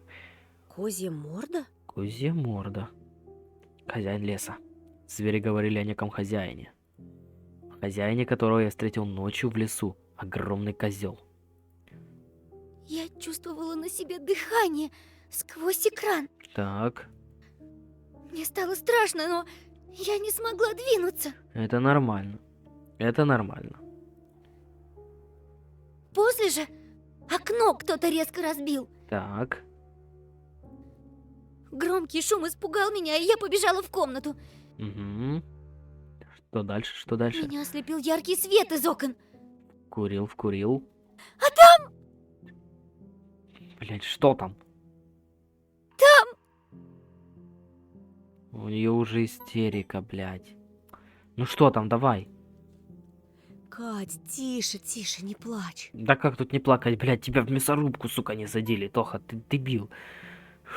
Давай, Я говори. рядом с тобой. Все хорошо. Пока что да. Рядом с твоим домом теперь часто патруль приезжает. Тебе нечего бояться. Хорошо. Там был он Кто? такой... Ты сможешь, Кать. Ну? В маске козла. В маске козла? От него еще был такой запах. Когда в оригинал играл, он не был похож на какого-то маскарадного полудурка. Это был реально здоровый козел. А тут он в маске говорит. Она говорит, что он в маске. Запах. Крови и еловых веток. Ёб твою мать. У него в руках был железный молоток. И он ее молотком уебал или чё, блядь? Мои глаза раскрылись шире. Ебать. А ведь реально, блядь. Вот окна. Блядь, тут... Ебать, это жутко нахуй. Стоит мне только представить, как это существо бьет мою Катю по голове своим молотком, блядь, это пиздец. Если он ее ударил, то у нее бы череп уже бы разлетелся, поэтому я думаю, он ее уебал кулаком. А окна, хотя, блядь, я боюсь представить, нахуй уже. Как неописуемая ярость начинает вырываться из тела, будто из живота, следуя в горло. Не, ну, блядь, ну это жутко в натуре, нахуй. Это в натуре жуть пиздец. Я так боялась, Антоша! Да, я тоже теперь боюсь. Он дышал так тяжело. Маска ему мешала. Угу. Лицо потело, нахуй, наверное.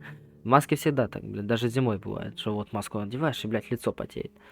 А после он резко ударил меня по голове. Пидорас, блядь. Пиздец. Я очнулась уже в этой мясорубке, когда услышала твой голос. А, она не знает. Она даже не знает, как ее не волокли через улицы, через поселок. Она не знает. Ебать. Но мы ее несколько дней искали. Сутки, получается. Ебать. Это пиздец. Ага. Тише, не бойся. Да как тут, блядь, не бояться? Он больше не придет. А ты откуда знаешь? А вдруг придет? Угу. Вдруг придет. Забери меня, Антон. Я хочу жить у тебя, я не хочу оставаться тут. Ну давай, только забирай ее в натуре, так же ж лучше. Я не могу уснуть. Я постоянно в страхе, мне постоянно плохо. Представляю. Я так устала от этого, Антон. Пиздейшн, пиздец какой-то. Я всегда буду с тобой, Катя. Куда ты уже денешься, блядь? И я не допущу, чтобы кто-то тронул тебя. Угу.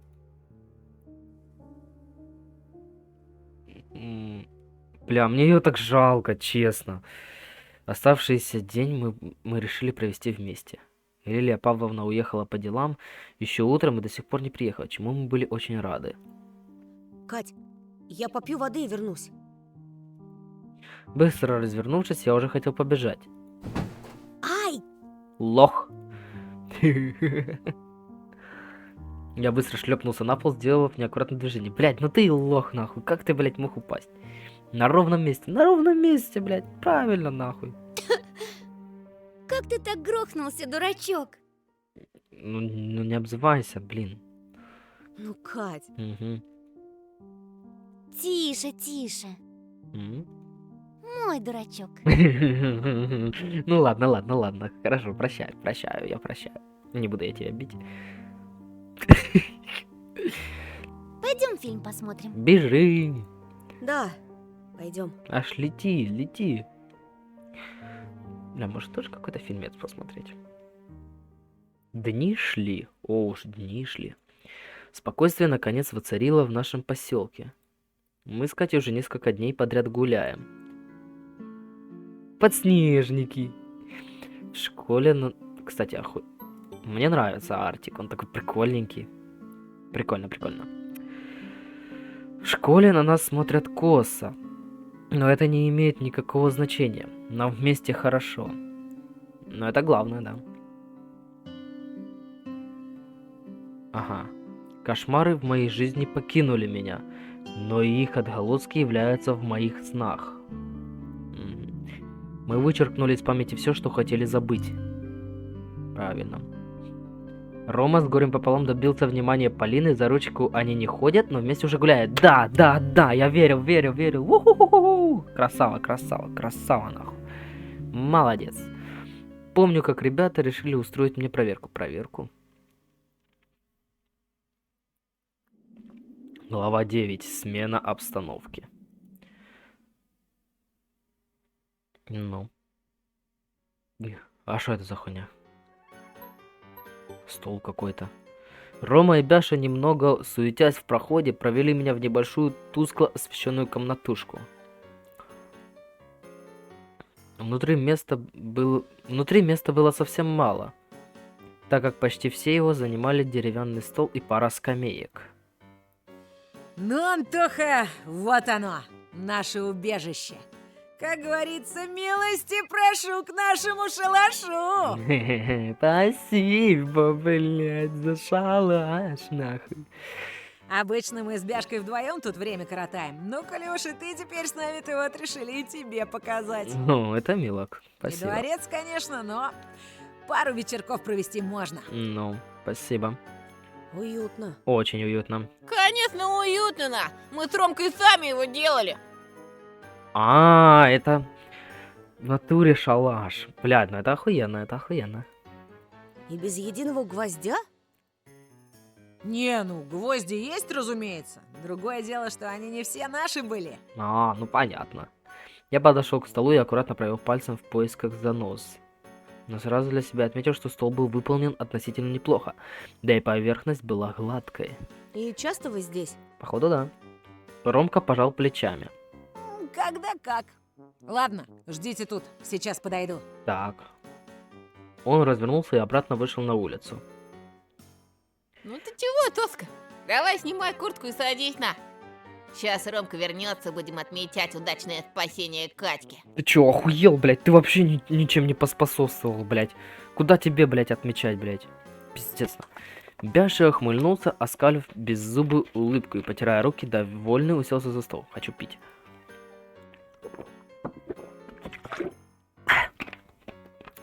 Без задней мысли я последовал его предложению и тоже присел напротив. Слушай, Бяш, мне всегда было интересно, а где ты, ну... Стригся? Стрижка, ну, как у чурбана. Я провел пальцем по передним зубам. О, мне тоже интересно узнать, где ты зубы потерял. Зубов лишился, что ли? Да я с Ромкой поспорил, что на турнике минуту провисеть смогу. Сука, ты дебил, блядь. Ты, конечно, могут... Ну, это пиздец, ладно. Я с изумлением посмотрел на глаза Бяши и сам не заметил, как прикрыл рот рукой. Ты же не хочешь сейчас сказать, что эту минуту хотел именно на зубах провисеть? Пиздец. Лично я всегда думал, что их убили, хотя одно другого не лучше. Ну, стоит сказать, Тосик, что тогда это звучало круто. Звучало одно, ну сука, это... Ты дебил. Это ж пиздец. Кровища было, наверное, дохуя. Я моментально представил, как Бяша подпрыгивает и цепляется передними зубами за перекладину, а через секунду под весом тела человека их под корень вырывает из десны, и Бяша с окровавленным ртом падает на пол. Фу, блядь. Чё ты представляешь, Тоха, блядь? Совсем с ума сошел, что ли? Лучше бы ты этого не представлял, блядь. А часть задних мне в больницу удалили из-за этого, как его... В смысле, часть задних? Кариеса? Предположил я, в ответ Бяшка захохотал и выпалил. В точку на! В этот момент в убежище вернулся Ромка. В руках он держал какой-то прозрачный предмет. Да ладно. Чё, пацаны, беседуете? Ну, с этим вести разговор явно будет поинтереснее. Не успел я и моргнуть, как на столе материализовалась стеклянная доверху наполненная бутылка. Большие белые буквы на красной этикетке гласили: водка столичная. О, класс. Но нет. Блять, пить, не пить. Будет же так. Или не будет. Или... Блять, что это будет? Мои глаза округлились. Блять, Тоха, лучше не пей, блять, пожалуйста, хай он лучше не будет пить. Мои глаза округлились, а руки запотели и начали чесаться. Ребята, вы чего? Да ладно тебе, Тоха. Пара глотков никто и не заметит. Ты чё? Через мгновение на столе уже стояли 3 граненых стакана. Да нахуй, не надо. После того, что мы с тобой видели, Антоха, нам грех не выпить. Да иди ты нахуй, не пей. Тоха, не пей. Я сидел и не знал, что сказать. С одной стороны, я действительно никогда не пил и не планировал вот так начинать. Но с другой, я понимал, что мои шансы отказаться тают с каждой секундой. Ну да. Мне родители убьют, это ж водка. Мы от нее моментально сляжем. Ага. Я ни на секунду не сомневался, что родители меня убьют, если узнают. Мать с отцом на дух не переносят запах перегара, а их отношение к алкоголю можно характеризовать так: чуть-чуть и только по праздникам. Но Ромка уже давно не слушал меня и ставил на стол налитый стакан. Глядя на него, в голове у меня всплыла фраза из мультика про остров сокровищ, где вечно веселый доктор Ливси говорил: «Слово ром и слово смерть для вас означает одно и то же». Хуёво спародировал, да?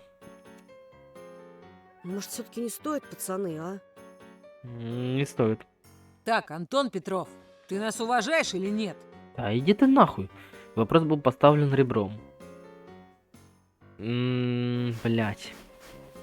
Да иди ты нахуй. Нет, пацаны, извините, я вас уважаю, но пить не буду. Так и надо, блять. Запястьем я слегка отодвинул стакан в сторону и тут же, чувствуя себя очень некомфортно, сжался. В этот момент Рока посмотрел на меня и начал сверлить мою переносицу взглядом. Я сразу заметил, как в его зрачках блеснули злые огоньки. Он потянулся к стакану и, схватив, быстро поднес его к рту и опрокинул. После чего бросил взгляд на Бяш и расхохотался. Итак, Бяшка, с тебя сотка. Продул ты. Сука, это смех, пиздец. В смысле продул. Бяша скорчил недовольную гримасу, однако почти незаметно подмигнул мне. А ты, Тох, молодец. Мы вот с Бяшкой хотели проверить, такой ли ты весь из себя правильный. Но, как видишь, я в тебе не ошибся. Ошарашенно смотря на Ромку, я подумал, что это его уже так торкнуло. Ну ты ж сам выпил. Это? Да это вода только и всего. Я с недоверием потянулся к бутылке, после чего немного налил себе в стакан содержимое и чуть незаметно коснулся языком. Да, действительно, обычная вода. Сотку жду вечером. Тихо шепнул Ромка Бяшке. Да занесу я.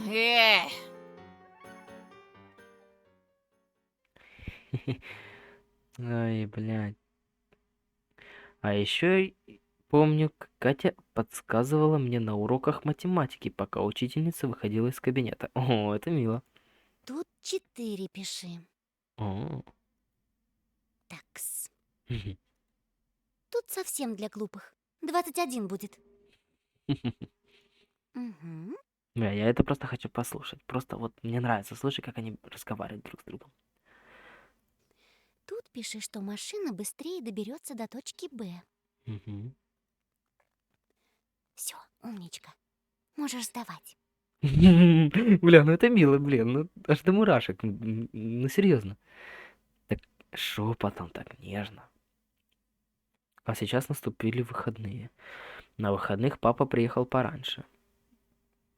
Да, это был обычный день, ничего не предвещало беды. Я уже шел на кухню, как вдруг в замке послышался скрежет. Дверь распахнулась, и на пороге появился папа.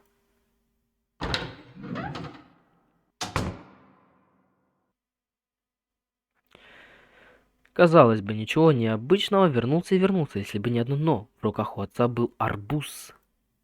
Не пластиковая игрушка и не надувной шар, а самый что ни на есть настоящий арбуз. От неожиданности и удивления я застыл на месте. Папа без лишних слов сунул огромную ягоду мне прямо в руки, а сам стал раздеваться. И это был совсем не сон. Мне просто не верится. Откуда он у тебя? Еще и зимой. Кстати, да. Мне тоже интересно, где ты взял, папаша, арбуз зимой? Отец наклонился и стал развязывать шнурки. Тогда на миг я задумался, кто мог продать арбуз зимой? А потом отец сказал. Ну? Как? С маской лисы? В смысле? Тревожные мысли не покидали меня все время, но иногда я говорю себе, может, все обойдется, что может быть не так с обычным арбузом. Оля и родители стали уплетать за обе щеки. Прекрасный сладкий арбуз. Чудесно. Блять! До поры до времени. Сука, да нахуй так пугать, блять? Ну внутри я испугался. Проглотив кусок мякоти арбуза, я улыбнулся. Было вкусно. Я посмотрел на родителей и сестру, они лежали на столе неподвижно. Эй, вы чего? Оля, пап, мам, вы меня слышите? Потянув к ним руку, я ощутил слабость. Мои глаза стали закрываться, а рука неизбежно падала вниз. Это была ловушка. Сука, ну нет, блядь.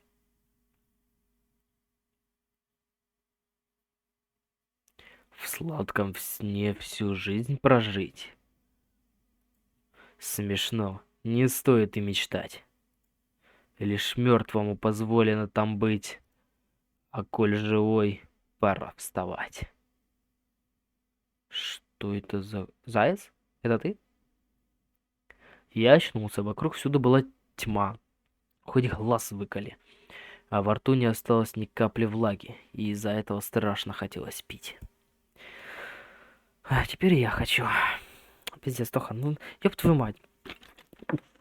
Блядь, ну реально, слушай, нахуй. Извиняюсь. В ногах и в остальном теле по-прежнему сохранялась слабость. Однако я попытался подняться, но не смог. Что-то удерживало меня на месте. В отчаянной попытке я дернулся и попытался выбраться. Ай! Черт, кажется, руку поцарапал. Да что со мной? Где я? Единственное, что я смог понять по ощущениям, так это то, что я был связан. И причем довольно крепко.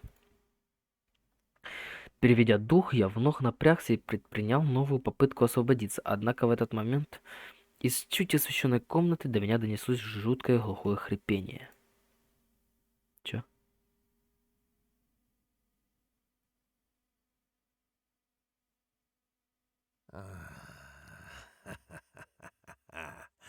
Очнулся, щенок. Ну и чё ты за хуй, козёл, а? Голос эхом отразился от стены и ударил мне в уши. Я, по крайней мере, траву не хаваю, блядь. Сука. Он походил скорее на лязг несмазанных частей старого станка, чем на что-то человеческое. Ну да.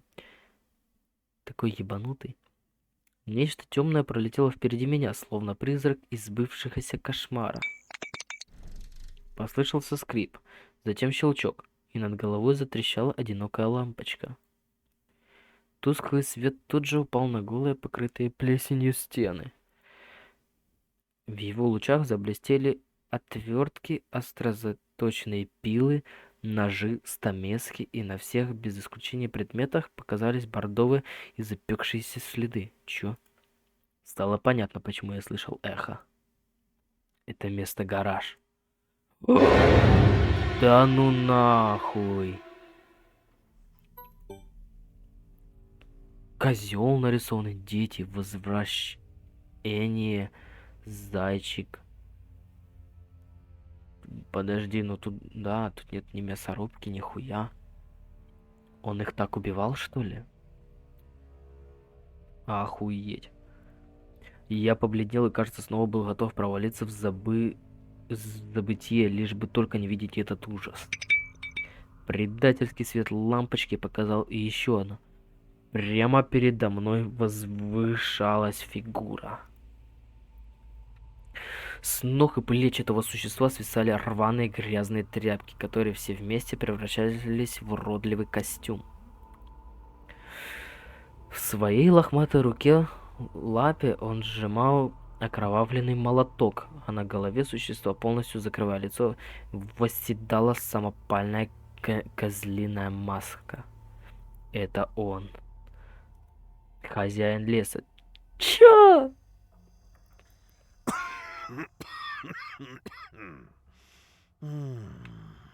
Дрожишь. Вижу, что дрожишь. Ну ты долбоёб, а шо мне еще делать, блядь? Прикинь, нахуй ты на моем месте, блядь, и видишь такого хуя, блядь, какого-то с молотком, блядь, и с козлиной мордой. Хотя ты по натуре козел, но все же, блядь. Ну ты долбоёб, нахуй. Ну мыслить нормально, ну хоть раз. Хотя, куда уж нормально. Я промолчал, даже промямлить что-то невнятное у меня не было сил. Да не боись. Не боись, не ты первый. Не ты последний. Ебанько. Зачем? Зачем вы это делаете?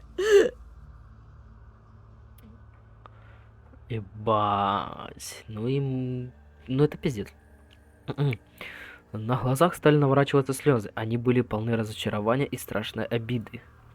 А также последней надежды зажатого в угол мальчика вызвать к себе сострадание и не умереть.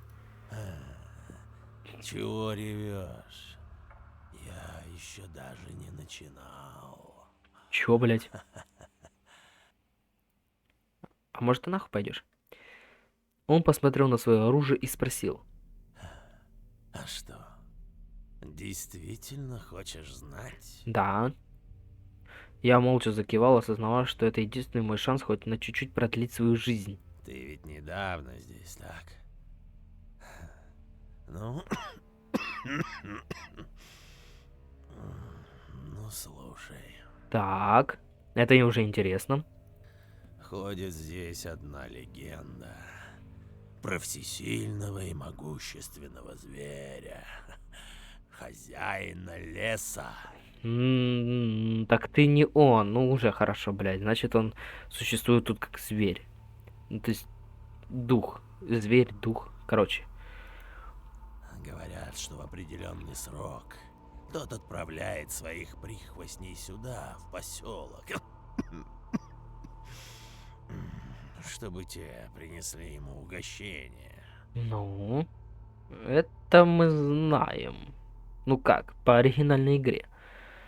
Окей. И, наверное, ты уже догадался, какое. Мясо. Я глубоко стал вдыхать отвратительный сырой воздух, хоть и знал, что перед смертью не надышишься. Нет, почему я? Пожалуйста, не надо! Прошу! Пиздец. Существо подошло ближе. Да потому что, малой. Но...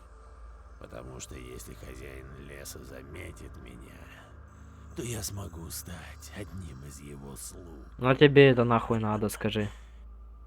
Ты ебанутый? Они, по легенде, имеют невероятную силу и мощь. Намного больше, чем у обычных обезьян-переростков, именуемых себя людьми. Так ты, блядь, отвязаться не сможешь. Ты долбоеб, он тобой манипулировать будет. Еблан ты, блядь. А для этого всего лишь-то нужно принести угощение. И... Ну, и чё теперь? На мгновение мою истерику парализовало. Как принести угощение? А вы кто? Пока обыкновенный человек в дряхлеющей оболочке. Ага. Но скоро я стану зайчиком. Ты станешь долбоебом, нахуй, поехавшим, блядь, ты понимаешь? Я понял, как глубоко заблуждался. Это был не мистический кровожадный зверь, но гораздо страшнее человек, ставший настоящим зверем. Ну да, это самое страшное животное, это человек, блядь. Маньяк шагнул ближе и замахнулся. Я закрыл глаза и истошно заорал. Блядь! Сука, иди ты нахуй! Я и есть зайчик!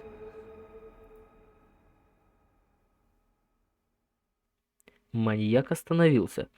Его рука с молотком застыла в воздухе, а сам он разразился невероятным хохотом, если это таковым вообще можно было назвать.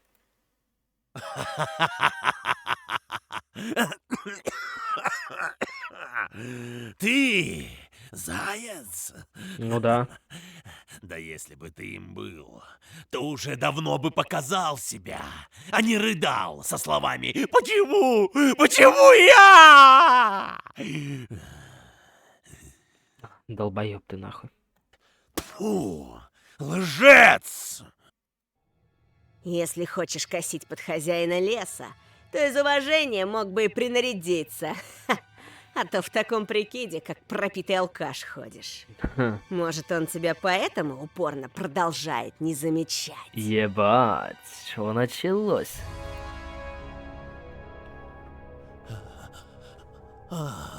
Что меня? Резкий грохот и звон разлетелись по гаражу. Это молоток отлетел в сторону и ударился аж ржавое ведро, забытое где-то в углу. Не может этого быть. Как долго я ждал. Я знал. Я точно знал.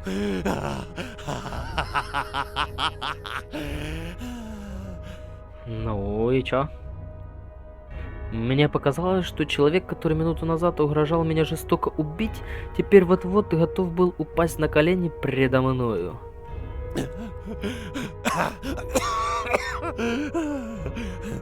Дух, бросай этого мальчишку. На кой он тебе сдался? Даже постоять за себя не может. Ты долбоёб. Поэтому ты нахуй ему не нужен. Я проделал такой огромный путь. Я достоин отдать себя лесу. Понятно. Наступило гробовое молчание. Да ты больной на всю голову.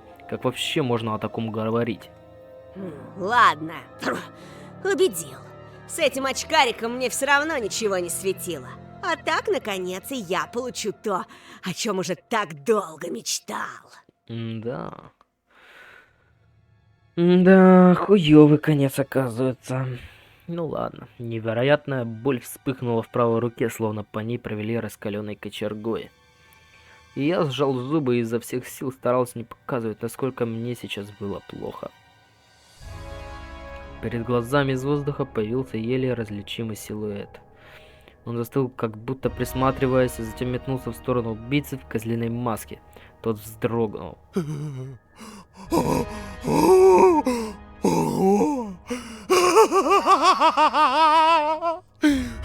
Вот это да! Оно! Наконец-то оно! Господи. Ни один человек никогда бы не смог чувствовать себя так же хорошо, как я сейчас. Ёб твою мать. Здравствуйте, нахуй. Дурка, нахуй. Алло. Я приемник, принимайте. Маньяк принялся осматривать и ощупывать себя. Кажется, его восторгу не было предела. Но тут что-то изменилось. Человек в маске козла застыл, не произнося ни слова. Ты уже давно не человек. Ух ты ж, ёб. Тебя и зверем-то назвать нельзя. Ах ты. Хозяин, как и сама природа, требует угощения только для поддержания равновесия сил. А ты губишь всех и вся без разбору только для своей никчемной цели. Так вот оно что. Баланс? Но подожди, кто-то один, получается, хотя бы один, ну или максимум 2 или 3 должны умереть как угощение для хозяина? Я что-то вообще вкурить не могу. Хозяину нужен порядок, а ты хозяину не нужен. Ну... Ебать.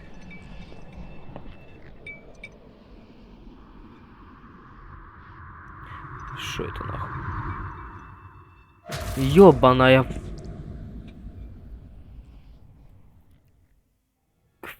Фу, блядь. Блядь! Тьфу! Что ты сделал? Он его ёбнул. Отплевываясь, я не заметил, как провел рукой по лицу. Веревки были сорваны. И я, осознав это, подлетел. То, что должен был. И только не говори мне, что тебе его жаль. Да мне как-то похуй. В натуре, мне как-то похую. Буду честен, мне его не жаль. Ну вот, мне похуй. Ну вот и отлично. А теперь давай, иди к своим.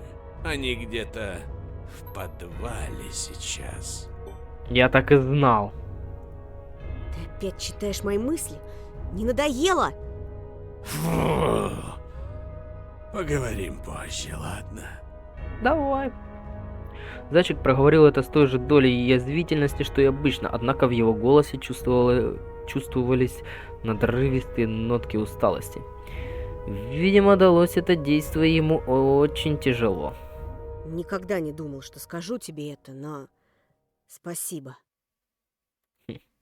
Зайчик как-то странно отвернулся и молча растворился в воздухе, а я протер очки и стал рыскать глазами в поисках входа в погреб. Что тут вообще есть? Ужасающие кривые надписи повторяют лишь одно. Хозяин леса. Этот придурок совсем умом тронулся. Так, что тут еще? Блендер. Инструменты настоящего мастера пыточных дел. Такое в поселке не купишь. Либо этот сумасшедший не местный, либо довольно состоятельный, раз нашел деньги поехать в город и купить все это. Этот помешанный хотел использовать это на мне? Кровь и холодный металл еще долго будут у меня в кошмарах. Фу, блядь, пиздец. Какой-то импровизированный алтарь с изображением рогатого существа. Он ему молился? Ебать, он настолько ебанутый, это пиздец. Все, ничего нет. Посмотрим, что там. Прошло 5 дней. О. Ну. Надо было пойти позавтракать. О, наконец-то ты пожрешь. Да ёб твою мать, кто там еще? Я открыл дверь и увидел перед собой Рому. Здорово, Тох. Тут дело, в общем. Выходи. Чё? Только не это. Что за дело хоть? Бяша давно на связь не выходит. Ну? Будем мамку его просить, чтобы из дома выпустила. Ага. Ну, раз такой случай, можешь не отказывать Роме. Беша как-никак друг наш. Хорошо, дай куртку надену. Да, блядь, дайте ему похавать уже, ёбаного. Только быстро давай, а то мне от мамы влетит. Ну да. Да-да, он близко живет. Ну, слава богу. Да, пиздуем, пока трамвай ходит. Мы вышли на улицу. О, веди. Он сам. Я ничего не нажимал. Рома немного переживал, но держался уверенно. Видимо, спорить со взрослыми ему не привыкать. Ну, а вот и Бяшкин дом. Нормальный такой домик. В принципе. Осмотреться можно, сугробы. В этой части поселка я еще не бывал. Видимо, жители не особо хотят чистить снег, раз тут такие сугробы. Рома постучал в дверь. По 100 раз долбить, что ли, нужно? Угу. Рома постучал еще раз. И еще раз. Может, зайдем так, если дверь открыта? Ты прав, Антоха. Бяшкина мама добрая, когда гости есть.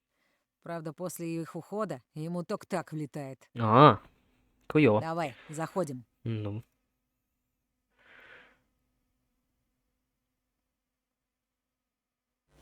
Что это за хуйня? Рома открыл дверь и пошел первый. Я последовал за ним. А что это за хуйня? Войти. Ну давай. Блядь! Пиздец, что это нахуй? Охуеть. Пропал мужчина. Спасибо за... Охуеть. Ну, вот такое вот прохождение по ветке согласия. Народ, огромное спасибо, что были на прохождении «Зайчик. Другая история». Возможно, я буду проходить ветку отказа. Да, невозможно, так и будет. Я буду проходить ветку отказа, только уже не так часто, как ветку согласия с Катей, потому что, ну, мне кажется, я прошел интересную ветку, а отказа не знаю, как будет. И все же мне теперь Катя нравится как персонаж, как девушка для Антона больше. Ну, как-то так.